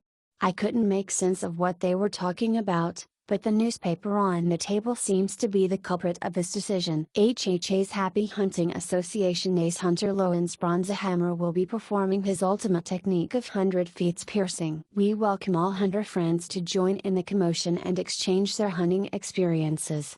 No, this won't do. It's enough to have a weirdo like me in this world. If you were to join the Kindness Association, you will be mocked by all the hunters in the world. Mocked? Hee hee, big brother. Didn't you tell me that as long as you walk on the path that you think is right, mockery and disdain are just the faces of the ignorant? Big brother, say no more. I will definitely join the Kindness Association. I will be interfering in this conflict of yours. Since you've made up your mind, then I will say no more. Come, let's work together and bring a better tomorrow for cute little animals. Looking at the sight in front of me, which is turning gay all of a sudden, I quickly understood what was happening. The Kindness Association is the short form of the Animal Kindness Druid Association, and in a large number of countries, it's treated the same as the Celestial Tower, an unwelcomed organization filled with lunatics. Just as mentioned before, Druids are born connected to the word terrorist. The Kindness Association stands out even among its brethren. Their motto is even more extreme than the Wild Bull Alliance's reject clothes and return back to our origins. What they hope to achieve is that all animals should be granted the equal privilege as intelligent life forms. It sounds great, but if you were to think deeper into it, if the chickens and ducks that you consume have equal privileges as you, then in the eyes of the Kindness Association, wouldn't eating meat make you a murderer? Alright, towards murderers, the Kindness Association will show you clearly what the wrath of nature is. No doubt, this is too extreme for others to accept. Can you imagine a certain peasant being dealt a harsh punishment by the Kindness Association for eating meat and drinking beer in public? After some of their members injured civilians in public locations, They got into deep trouble and the Kindness Association became generally rejected by the public. Of course, such extremists only number a few even within the Kindness Association. A large portion of the Kindness Association members are still able to tolerate others ingesting meat for due survival. However, they are unable to accept it when others hunt beyond what they require for subsistence. Thus, the Kindness Association sees the HHA as their sworn enemy. As an organization formed by a group of people who hunts as an interest, a large portion of their members are outstanding hunters. They view hunting down strong or rare animals as the goal of their life. Due to the clash in their ideals, they became mortal enemies. At this point, I'm totally shocked. As a hunter, it's already surprising for Bai Feng to not join the HHA. To think that he would even join the Kindness Association, which is mainly comprised of druids. What does he really intend to do? He even influenced Cassio, who is a sniper, to join the Kindness Association along with him. This is really incredulous. Alright, end of the recollection. Since our goals align with one another, we naturally banded together. After reaching our destination, Bai Feng is surprised to find that his mortal enemy caught and is in the royal family prison. What is even more unexpected is him taking the initiative to try to save him. I have a grudge with that guy. Loans. One of my intimate lovers died under his spear. We have crossed blows for 6 times and the current score is 3 wins and 3 losses. Since our paths happen to cross on the surface, then perhaps, it is a sign for us to settle the score once and for all. Even if he is destined to be punished and die from the sins that he have committed throughout his lifetime, I should be the one to bring down this divine retribution onto him and end his sinful life. I shall not point out why your intimate lover would die under the spear of a hunter, but Cassio, why are you so touched by his story? It makes others at a loss for a word. Jukin, you should be Bai Feng. Herald that Loans once mentioned. This is my first time meeting a man who overlooks my presence. Not bad. Indeed, Siren Tracy has the right to say such words. Sirens are a symbol of beauty in legends. The stories of sirens and sailors are classics that survive the trial of time, often by word of mouth and bars. The woman in front of me, Tracy, is tall and elegant. There is a certain charm and attractiveness to her beautifully shaped face. Her green scales and dull yellow iris doesn't destroy the balance of her face by any means. If anything, it adds a kind of exotic touch to it. Her weird and shaky voice somehow carries a seductive tone to it. Sirens are born attractive. Their voices can confuse the ships sailing in the ocean and cajole young sailors to jump into the sea. It is no surprise that she would become one of the pillars propping up the circus. Judging from Cassio's expression as he sneaked peeks toward her occasionally, the cold beauty is indeed full of charms. Besides, this young centaur has yet to walk too far on the road of life. Loans mentioned me? What did he say? Are you sure you want me to say those words here? It seems that you have a little friend over here too. Her chuckle under the cover of her hands looks unspeakably seductive. Cassio's eyes are firmly affixed on her, whereas Bai Feng's gaze remains fixated on the body of the female seal. If we allow Bai Feng to carry on with the farce, I would be no longer to achieve my purpose coming here. Thus, I took over the conversation and started talking about the important matter at hand. Blessing of the sea god? I am able to cast it and even upped its tier before. I can make 10 landlubbers into swimming masters capable of breathing underwater. But, using this skill depletes my strength significantly. Why should I help you? Alright, it is the time for the bargaining to begin. Initially, I thought that I only had to spend a bit of money to help the Fire Dragon Circus out of its precarious situation. However, I didn't expect that the siren would have a different thought process than that of humans. She doesn't care about this circus at all. She is only staying here due to her promise to the previous circus master, as well as to assume a convenient identity for her to live in the human world. Different from the mermaids who have a good reputation, sirens are known to be fickle-minded and deceitful. The reason why she rejected the poaching of the other circuses without any hesitation is because the benefits those humans offered her doesn't mean anything in her eyes and that she finds moving a chore. Right now, since someone has a favor to request of her, it is basically impossible to get her to work without paying a price. 2 things. Help me would get rid of 1 person and save 1 person. If you accept my request, I will help you. The person to save is Loans, right? Who is the one you want me to get rid of? Loans is my old friend. He is the one who invited me here to help, and it isn't right for me to land him in jail. As for the one to get rid of, it is a hateful person who doesn't know his place, a foolish weakling. He seems to be a noble among you humans. This customer, the circus is currently not in its operational hours, so I beseech you not to disturb our circus members. Perhaps, our negotiation has caught the attention of others. The circus master of the Fire Dragon Circus, Miller, appears. Initially, since we have came to an agreement privately, the affairs of the circus shouldn't concern me then. However, considering that this circus could possibly be performing during the inauguration ceremony, I might be able to play a trick or two through them. Thus, I turn my attention towards owning this circus. But, what is surprising is that someone has beat me to it. Lord Knight, Count Karlach has already decided to invest in this circus. He will be coming to take a look today. Count Karlach? This name sounds a little familiar. At the same time, Tracy whispers into my ear. He is the man that I want to get rid of. He keeps harassing me, not to mention how hateful he is. As long as you save Loans and stop that guy from harassing me, the blessing of the sea god would be just a minor issue. I hesitate slightly. Since we would be breaking into the jail, saving Loans would be convenient, so it isn't anything much. However, it is obviously not wise to offend a count in the capital of the All-Land Empire. Rather than going one big round, it seems that using strength to force this siren to submit may be more efficient. I want to see who is the one who dares to steal my woman. Just as I wanted to reject her offer, an arrogant voice echoes from the entrance of the tent. Somehow, that voice sounded very familiar. After a few seconds, a panting plump man walks over from the entrance. Who is the one who dare snatch the woman I have set my eyes? I was just thinking why that name sounded so familiar. No wonder, it is an acquaintance. It is the Count with broken eggs. No, it is obviously Count Egg. No matter what, he is still a count. You must be respectful. The Count with half an egg. Have you eaten? To think that you could be flirting around, the priest that you hired must be pretty good. Alright, ignoring the Count whose face steals but is afraid to lash out, I turn my side to the surprised Tracy. We accept your conditions. Let us first postpone the issue about saving Loans. We need your assistance first. I want to become a mage. I want to become an apprentice of a real great mage. If you can make my wish come true, I will pass the sword that my grandfather left behind to you.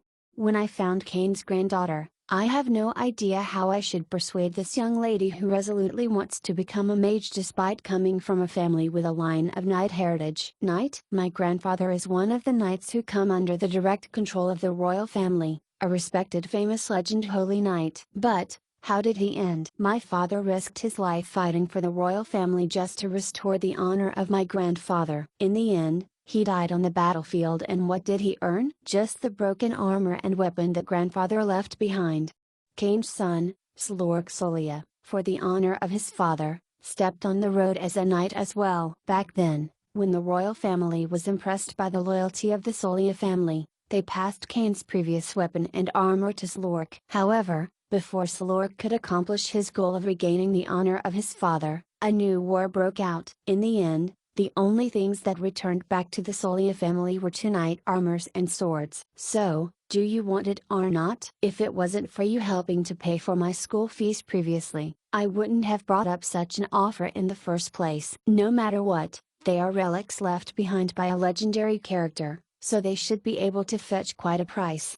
Recalling the heroic spirit of Kane, I couldn't help but shake my head. I can understand the rationale behind Kathleen's thoughts. After all, very few of the seniors who walk on the road of the knight has ended up well. Even if they were a renowned knight family in the past, it is understandable that the new generation don't want to carry on the heritage. But, to the older generation, for the armor and weapon of the knight which represents their honor to be sold like an antique, that is far too much for them to accept. Uncle, your equipment aren't bad, so you should have connections. Introduce a mage to me. A silver rank mage would do. If not, a bronze rank would suffice as well. Her demands are really not very high. But, as the inheritor of the family of a legend holy knight, isn't there something wrong with the situation? Indeed, I can introduce a mage to her. The incantationers from the church that followed crows are gold rank mages and they would definitely satisfy her request. But, at this instant, comparing her to the rain swallow sword who is also a woman but is adamant to bring honor back to her family, I really don't feel like introducing them to her. Give me your hand. Relax.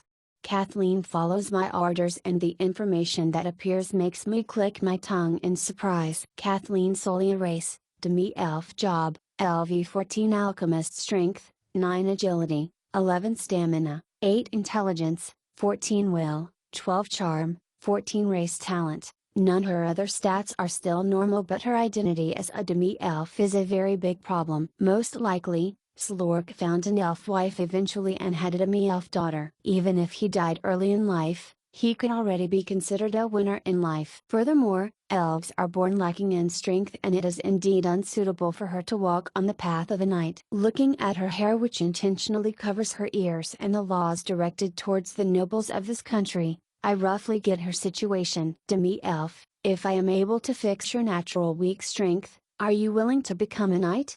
Hearing my words, Kathleen covers her ears and steps backward with a look of astonishment on her face. She was very confident in her disguise and didn't expect for it to be seen through in an instant. Cough. Don't worry. I know that you would lose your nobility if your identity as a demi-elf gets exposed. I am not trying to blackmail you so, consider it for a bit. If you are willing to sign a contract with me to turn into a magic girl. Oh, willing to become a knight, then find me. I will introduce a good knight trainer to you. At the very least, you won't sully the glorious name of Solia. Of course, if you still insist on walking the path of a magician, I will introduce a gold rank great mage to you as well. However, that would be truly a deal that way. If so, don't expect me to settle what happens in the future. P.S. In case you all are wondering who Kathleen and Cain is the ghost knight who wields pale justice. He is the one who Roland searched for when he wanted to find a sword, the one who chose to save a village from a magic beast instead of protecting a fort, as commanded by his superior, and lost his honor as a result for going against his orders. Kathleen, as mentioned, is his granddaughter. As a hunter, it is already surprising for Bai Feng to not join the HHA. TL. I know I translate Bai Feng's job as Beast Tamer but in reality, it is Beast King Hunter. Well, truthfully, he is closer to a Beast Tamer than a Beast Hunter and I thought it wouldn't affect the story much. Blessing of the Sea God? I am able to cast it and even upped its tier before. TL, upped its tier as in, just like how they can rise from a silver rank to gold rank, I think abilities can also be upgraded. Side rant. He really likes to change his POV every single chapter. Back then, when I was reading, because the jump in between chapters are too great, at least for the introduction part, I always suspect if I skipped a chapter. Chapter 99, The Unexpected Attacker. In the dark veil of the night, a silhouette was running. Sometimes, he is climbing up walls using ropes. Sometimes, he is leaping from roof to roof. Sometimes, he is darting through dark sewers. Whenever a passersby turns towards the origin of a sound, most would only see the aftershadow of a black gape. The sentries that appear every 10 steps are meaningless to him. The life-threatening traps and spikes only make him laugh. The patrols who watch to and fro are only decorations in his eyes. As for the hounds who were equipped with steel braces, they attracted his attention. Looking at their figures, he was stunned and almost forgot about his mission. He is the justice of the night, the bane of sinners, the undying hero, Batman. Cough, I almost misspoke. That's right, he is the legendary hero of wild animals, Bai Feng. Herald. At this moment, after reaching the interiors of the jail, he immediately puts on the sewage cloak and turns into a little rat. Then, he struts proudly into the jail. The all-and royal family jail is well protected. An eye of truth gazes from the top of the solid city walls, rendering the illusions of any trespassers useless. On the top of the hulking rage tower, sentries change shifts every 24 hours and keep watch round the clock. But, it's a pity that the legendary unique sewage cloak changes one's physical form, causing the user's very cells and body structure to become that of a rat. This isn't something that the 6th circle detection magic could notice. Very possibly, The only way to tell the difference between him and a rat is through checking his soul. As expected, despite numerous rays of light sweeping past him, there was no reaction at all. However, the animals guarding the jail noticed this invader. "Aha, look at my rat karate. You bunch of rookies aren't even equal to my 4 turtle students. To think you would dare to challenge this old man here, you all are courting death."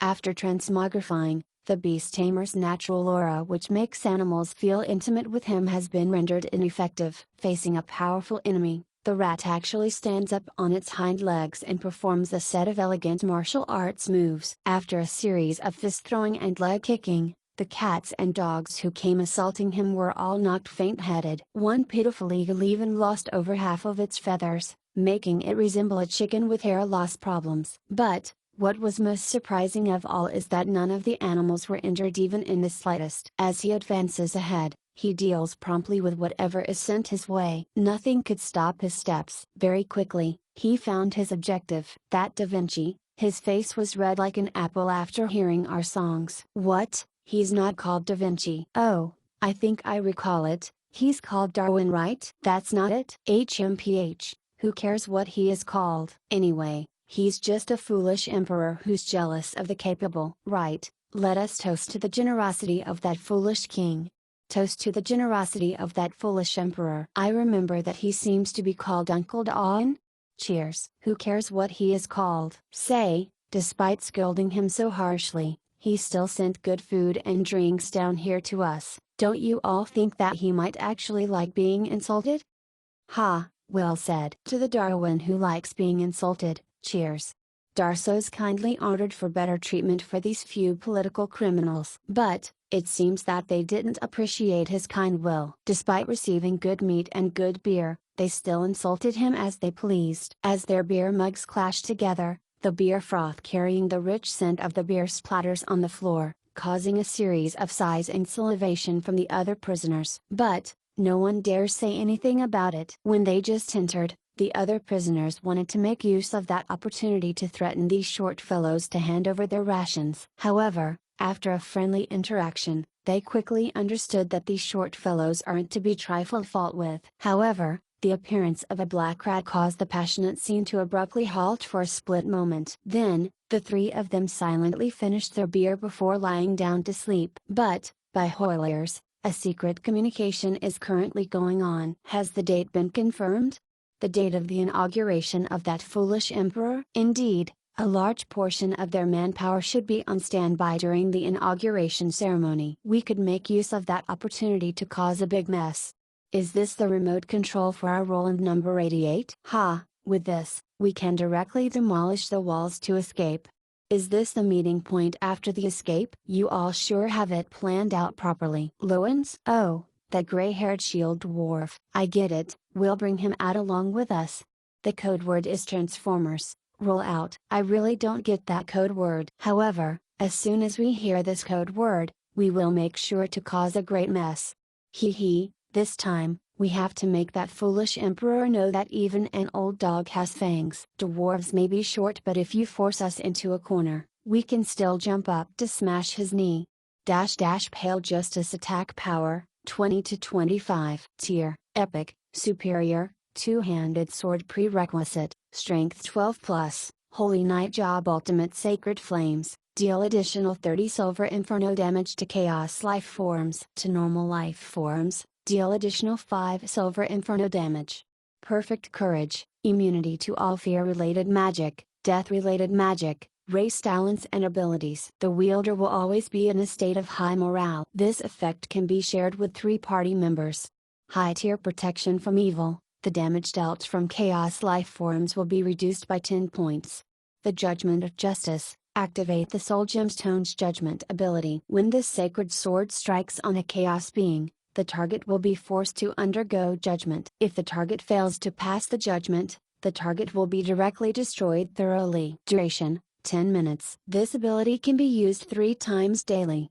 Before me, the silver sacred sword emits a very slight silver light that comprise the holy light of order. After receiving the original body of the sword, the sacred sword finally reverts back to its original form. Although this sacred sword is still unable to reach legend tier, As long as it is facing chaos life forms such as undeads and demons, it would have the might equivalent to a god equipment. Of course, if the other party is just an ordinary human, then this would just be like any other elite tier weapon. I can already foresee that among the enemies I would face, undeads and demons will not be lacking, so I am still quite satisfied with it personally. But, it is a pity that the enemies I am facing now do not fall under such category. Darn it! Why would there be fishmen in the river? Sea beasts as well. Diving alone, I had intended to check on the underwater base, but I didn't expect to meet enemies on the way. If it wasn't for the timely reminder from the cat, a hole might have been opened up in my body by the bone spikes created from the bones of a whale. But right now, whether it's above or below me, weapon-wielding fishmen surround me. Not to mention, demon sharks who are circling in the water around me. Behind the demon sharks, there are two medium-sized water elementals who are preparing their magic spells. Very possibly, I might have caught the attention of these sea folks the moment I dived into the river. Unknowingly, I walked into a trap prepared by the other party and fell into a desperate situation. Could it be that the All-End Empire has bribed the sea tribesmen to guard their water territory? No, that's definitely impossible. The sea tribesmen would never listen to the commands of the humans. Then, it must be Aeolus. Yes, that's the only possibility. The ancient water elemental goddess Aeolus, the wife of the legendary ancient sea god Sidon War. Going by seniority, she is the ancestor of the current generation's sea goddess Oswell. Just like the unfortunate fire elemental god Aeolus, she was sealed on a certain island, but looking at the rate of the elemental tide, it is apparent that she has been released. The only one else who could achieve such a feat are probably the sea folk. In the whispers of the demons, the different countries will suffer the invasion of the tribes and elementals under the command of the ancient elemental gods. Looking at the present situation, it seems that the enemy that the All-End Empire would face is the elemental water goddess Aeolus. There should be 2 more years before the elemental catastrophe. I don't think there is this part in history. Forget it. Let me first settle the situation here and think of a solution later after I return. The mermen, whose mouths open widely as they stare at me hungrily, aren't anxious at all. They circle around me slowly, throwing their spears from time to taunt me. They were still taking their time to start the final showdown. Their tactics bore striking resemblance to a pack of wild wolves hunting down a cow, patiently waiting for their prey to show weariness and a flaw in their defense to exploit. The silver sacred sword can't be used underwater. But, from the previous crossing of blows, it seems that my physical ability isn't even a third of what it is on land. Furthermore, if I were to fight with my full strength, I would definitely run out of breath. If I don't quickly think of a way to get to the surface to catch my breath, I might just die a ridiculous death. But, if I were to try to escape forcefully and expose gap in my defenses, then in that instant, the whalefish thorns that is attached to steel chains would be thrown towards me, immobilizing me. Imagining the sight of over a dozen of fish bones and fish spears protruding from my body, I couldn't help but shiver. No matter how I look at it, fighting with the sea tribe physically underwater is a foolish decision. Looks like I can only try using that trump card of mine. Thus, I keep my longsword and smile towards the mermen, who narrow the encirclement on the prey whom they thought have given up hope. Sinful devil god form. Bottomless magic power goes berserk. My chaos bloodline creates a streak of blue lightning which rampages in my veins. A scorching volcanic layer starts to emerge on top of my wide and smooth skin, and the fresh blood that flows from it causes the water in the surroundings to boil. The blue lightning gathers in my blue eyes as mystical magic tattoos appear on my hands and chest. At this moment, the Queen of Banshees has already turned into a pitch black magic sword, augmenting my magic power. The power of ice shrouding the sword causes the water in contact with it to solidify. Ring of ice.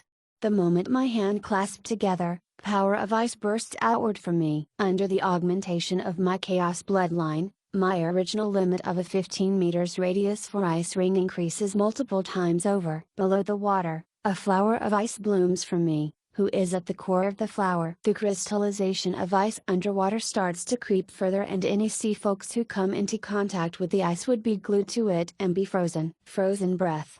The two-circle ice breath has evolved into the even deadlier frozen breath. Creeping along the frozen ice, the frozen air caused the temperature of the water to plummet furiously, and in a few seconds, The eyes of those struggling mermen roll backward and they died from hypothermia. Even those water elemental who are in close proximity start to freeze and crack. This shocking sight causes the sea folks by the side to quickly retreat. As for me, I didn't have the leisure to appreciate my own artwork. My skills with elemental magic are too lacking. Even with the augmentation from my chaos bloodline, I still had to chant incantations to sustain my spells. The moment I opened my mouth, cough cough, cough cough.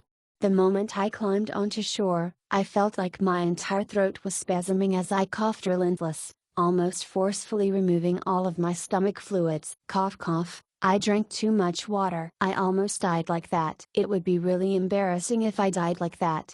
Dang. A fish bone comes smashing onto my back with great force. Although I feel a sharp pain on my back, the whale bone spike fractures into two instantly. The ability, Titan Body, is like wearing a formless armor. Also, the spears of the fishmen aren't as deadly as they are underwater. The moment I turn and stare furiously at the fishmen who are on the surface of the river, they immediately dive downwards back into the water, intimidated by the fact of how their weapons were ineffective. The weakness I feel after transforming makes me feel inexplicably uncomfortable, and the river water that I drank makes me feel disgusted and nauseated. It took me quite a moment before I recovered. But, at this moment, I realize that a greater trouble awaits me. The sinful devil god form made me expand physically several times over, and the burning lava that appeared on my skin wasn't just for show. Not to mention, the destruction that my ice magic bore towards my clothes, so all of my clothes have been destroyed. I'm not Xuidi. It can't be that I have to run back nude? Yes, at this moment, I can't be any more envious of those mystical superheroes of my previous life. I have no idea how they could walk out of an intense battle with their clothes intact. What's even more enviable are those who are still clothed after transforming to assume a bigger form, especially a certain green giant who can turn into a 2 to 3 meter tall muscle tank out of the blue with his boxers still remaining intact. After a period of silence, I finally squeeze out a completely indecent question. Harl Ois, can you transform? Go and die. If you make me transform, I will turn into a sharp pair of scissors and turn you into an eunuch.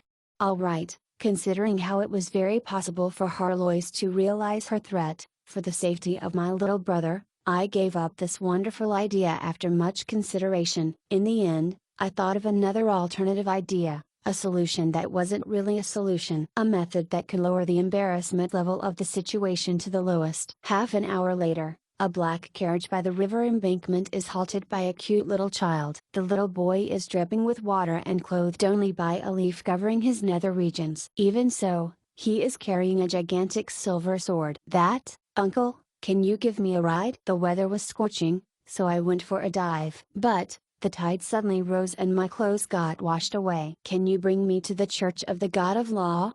Carrying a gigantic sword with one hand while the other covers my nether regions, even without looking in the mirror, I can judge from the burning sensation on my face that a bright red glow must be plastered over my entire face. If it wasn't for that, feigning would be more embarrassing. I would really want to collapse and never wake up again. Whoa.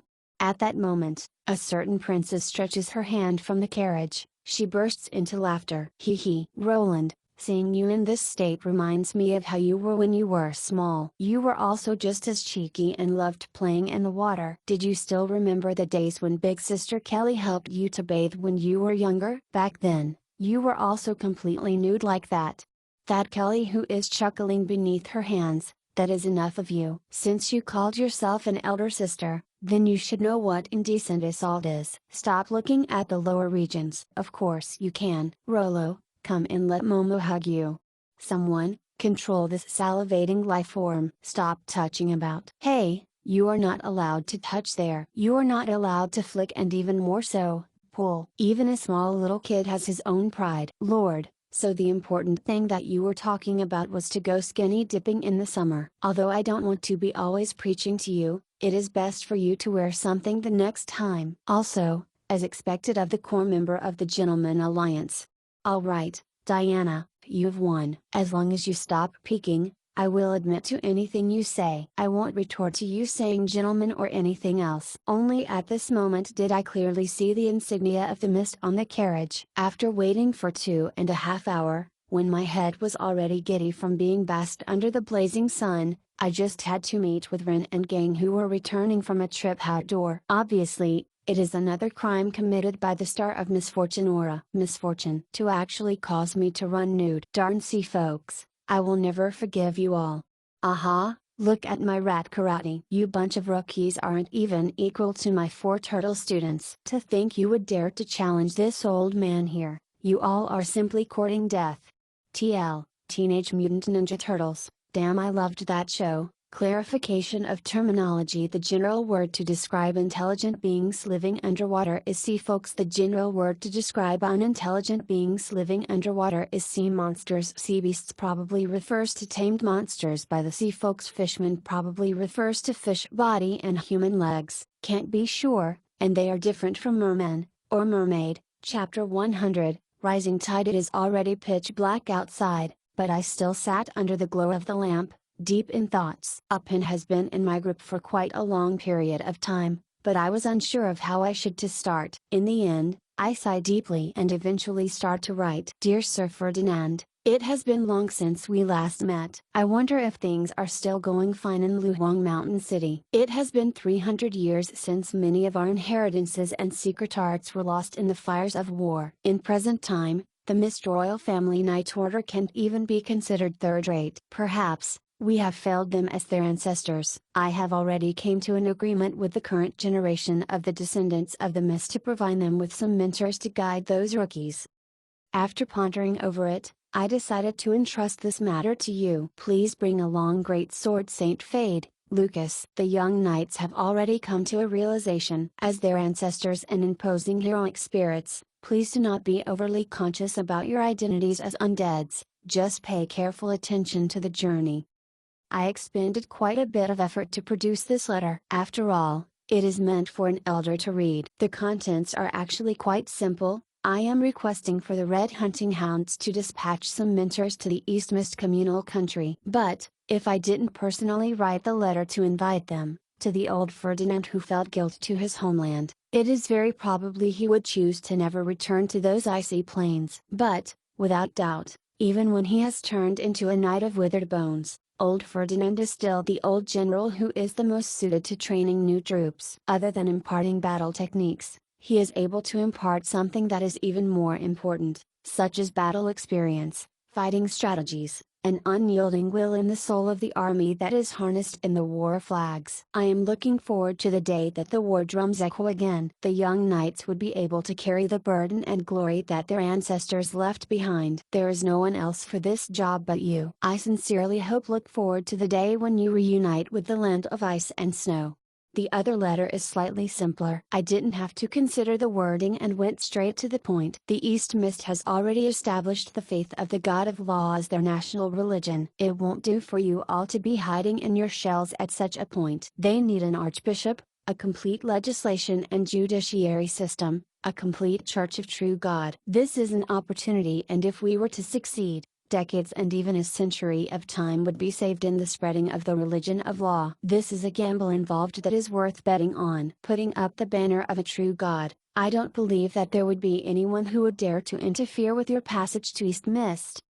Under the name of the Church of the God of Law, many of the forces in my hands can finally come to the surface. From a certain perspective, there are high stakes involved in this gamble. When I throw all my chips in, I would be sharing a common destiny with the East Mist communal country. The matter of becoming a national religion came earlier than I expected. From a certain sense, it is an opportunity as well as a challenge. If East Mist were to rise up from this point onwards, the Church of Law would also float up along with it like a boat in a river. If the East Mist were to be destroyed, alright, we can still return back to the underground. The 2 letters were firmly sealed with wax. After contemplating for a short moment, I wrote another letter to Adam whose whereabouts were unknown. There is still another letter which I really didn't want to write, but I had no choice otherwise, so I got along with it helplessly. Darsos, looks like you and your country is in deep trouble. If you don't deal with it appropriately, the All-End Empire may become history. Perhaps, you may think I am just an alarmist, but this all have to do with a bunch of fishmen. Indeed, I never expected that the assault I met with would pull a whole string of schemes and troubles. I must begin the story from the day when I returned nude. Back then, cloaked in a mantle that I borrowed, I tried my best to ignore the mocking gazes of the women sitting opposite to me. I tried my best to turn my attention to the sea folks who appeared mysteriously. The sea folks aren't just an individual race. It is the common terminology used for fishmen, mermen, sirens, sea giants and intelligent underwater life forms. Most of them live along the long coastline of Ike continent. These underwater life forms are unable to leave the water and exist through forming kingdoms and tribes. The greater the sea pressure, the more stronger the sea monsters get. The weak are unable to survive in the deep sea and the living space of the sea folks aren't infinite. There are quite a few fishermen tribes sparsely populating the coastlines. However, being unable to leave the water for extended period of time made them of limited threat to the living creatures on the continent. In fact, their attacks don't even measure up to an invasion by a neighboring country. However, due to the extreme offensive nature of many sea folks, they are hostile with the countries on the continent. Thus, even though it would still be understandable if I meet a red dragon in the river, it is inconceivable for me to meet an obviously well-organized group of sea folks there. As the capital of All-Land Empire, even if one just looks at the surface of the water, Kajursi City is definitely well guarded. It is unbelievable for a fishman tribe to exist in the river. Fishmen are living beings who can survive in both fresh water and salt water. However, a fishman tribe which is powerful enough to rear demon sharks are definitely unable to live in the river water. After all, demon sharks are creatures of the ocean, they would die sooner or later in the river water. That is to say, these fishermen moved against the direction of the delta of the sea to visit this riverside city. This isn't an easy feat. The riverside cities of the All-Land Empire all have their own fleets, so how can they not get noticed after passing by so many cities? For these fishermen to arrive directly at the core of the empire? What do they hope to gain, spending so much effort and taking such a big risk coming here? It can't be that they only want to visit the city to watch the enthronement ceremony. My suspicions didn't last long. The bone spikes and bone spears made from the bones of a whale and demon sharks? If I recall, their fins seem to be white. They should be the fishmen of the white whale tribe. Since you met them underwater and were assaulted by them, it seems that they intend to purge this city. Right after reaching home, recalling that Siren Tracy is also one of the sea folks and that sirens are of high standing among the sea folks, I sent someone to call her over in hope that she might know something. In the end, just after barely explaining the situation, the other party threw a bomb at me. Purge this city? Purge the capital of All-Land Empire? Has their tribe gone mad? They aren't mad. In the entire North Bay of the Black Sea, the white whale tribe is considered an extremely powerful tribe ranked in the top 3. Those fishmen are only their vanguards. Depending on the strength of their targets, nagas, sea giants and the sea snakes will come. There might even be mermaids and sirens. But, this doesn't justify their intention to purge the city. This is equal to offending an entire empire. Aren't they afraid of being surrounded and destroyed by the fleet?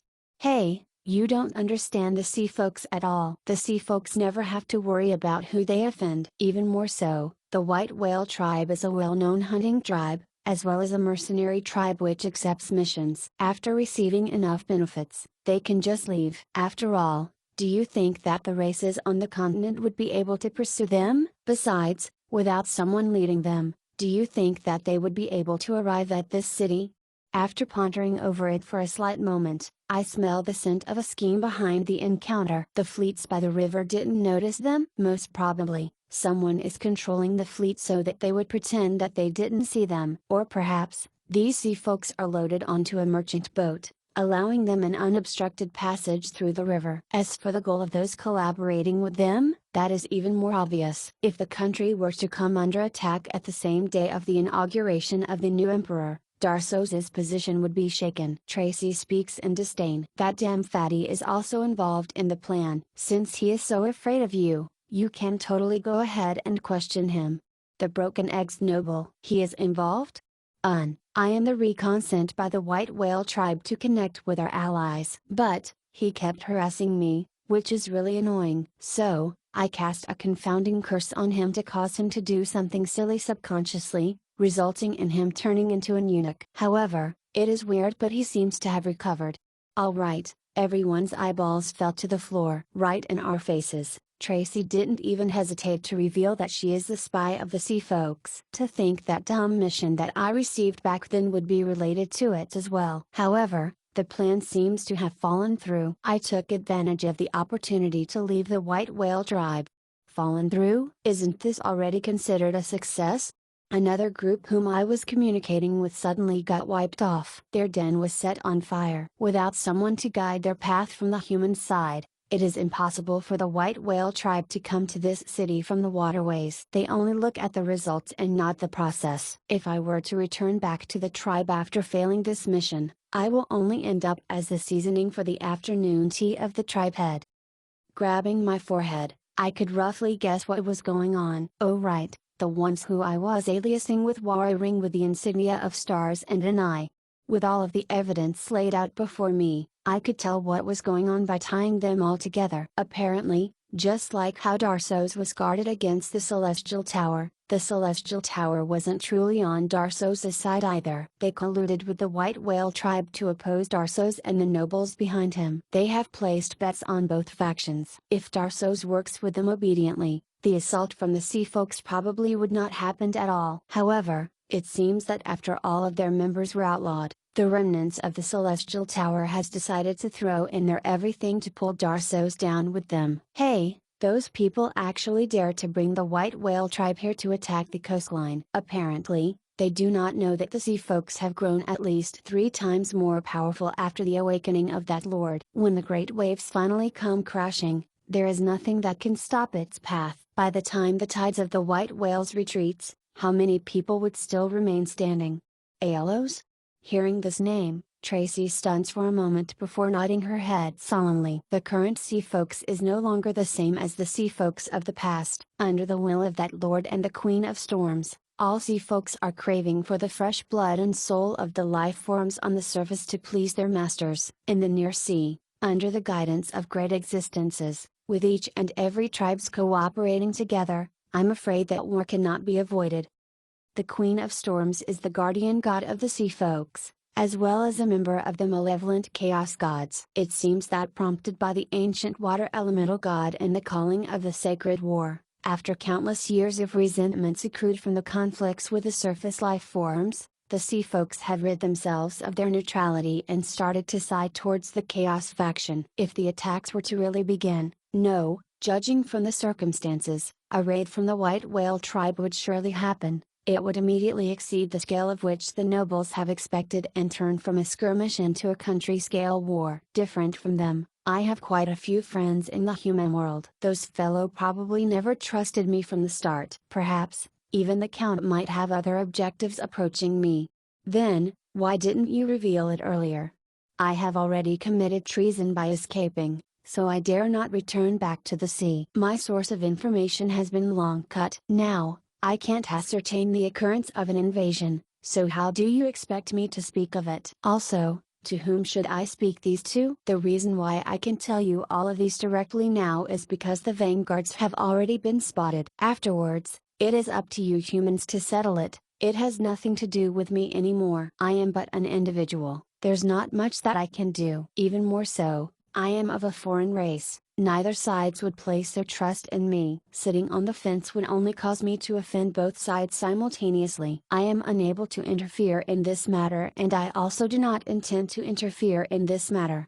After finishing her piece, the siren's face relaxes. On the other hand, the listeners feel helpless. She could rest easy now, but the ball has been passed on to other people's hands. At that moment, we discussed over it for a long period of time, but we weren't able to come to a conclusion, whether it is on the authenticity of the words of the siren or a contingency plan directed against an invasion occurring. Yes, she may seem very honest by taking the initiative to reveal a series of secrets, but we still held doubts about the reliability of her words. Regardless of whether it is in the legends or in reality, sirens are deceitful beings. By taking the initiative to explain the whole situation, it makes others even more doubtful and aware of the possibility of a trap lying beneath her words. Furthermore, somehow, I feel a slight dissonance in her words. as though she has left out something really important. Night fell and my spies has just returned. Is there any news? The black cat jumps onto the window ledge. Her original body has been in a state of pseudo-sleep by the table, but in reality, she has sent out 4 clone spies who could slip through any cracks, sneaking and keeping surveillances on the dwelling of the siren and the riverside. Yes, the siren is indeed untrustworthy. At the very least, she isn't as uncaring as she described herself to be. She sent her own seals out to keep a watch on the fisherman tribe by the river, while she herself has headed to a thief guild and mercenary guild to request a mission. She seems to be looking for something. Something? It seems to be a tribute of some kind. I heard that it is related to the sea god. Related to the sea god? Then, it is natural for her to seek it as a siren. Aren't there any other news? What about the situation in the river? The fishermen are starting to construct their base in the river. It seems that they are really the front scouts sent in advance to prepare for the insertion of the army. I nod my head in response to her words. Even though I have received the intelligence I wanted, I was still unable to make out the situation. We still do not possess sufficient intelligence. Our understanding of this country and the sea folks is too lacking. Cough. Roland, I have some guesses on the matter. Do you want to hear them? Unlimited supply of dried fish and milk until you are satisfied. Alright, I am only joking. I know that you aren't a cat. Don't bite me, get straight to the point. Seeming to appreciate the look of mine when I am plagued with a migraine, the gleeful kitty jumps from the window ledge and struts proudly to and fro, her tail pointing up to the sky. My foolish disciple, it is all actually quite simple. Interest and benefits. The sea folks aren't some charity organization to risk so much to invade the capital of a country. The only explanation is that there is some incentive for them to get involved. Besides, the water elemental god isn't the guardian god of the sea folks, and yet they are cooperating together. The water elementals are almost like one family with the fishmen already. Without sufficient interest involved to serve as a fusing reagent, how could this be possible? You mean, darn it, they are really playing it big. Through the illustrations of the kitten, a water elemental falls apart in the middle of the sky, turning into rainfall, while in the rain, a bunch of fishmen represented by wooden figures were advancing. With the help of the water elemental god Alos, the sea folks are coming to shore? It is feasible in theory. That kind of benefits are sufficient to make the sea folks fall into frenzy. Perhaps, the All-End Empire is really in deep trouble this time. It is the common terminology used for fishmen, mermen, shrons, sea giants and intelligent underwater life forms. TL, shrons equals shrimp plus men. The word is formed by combining shrimps plus prawn. Unless you all prepare shrimpmen,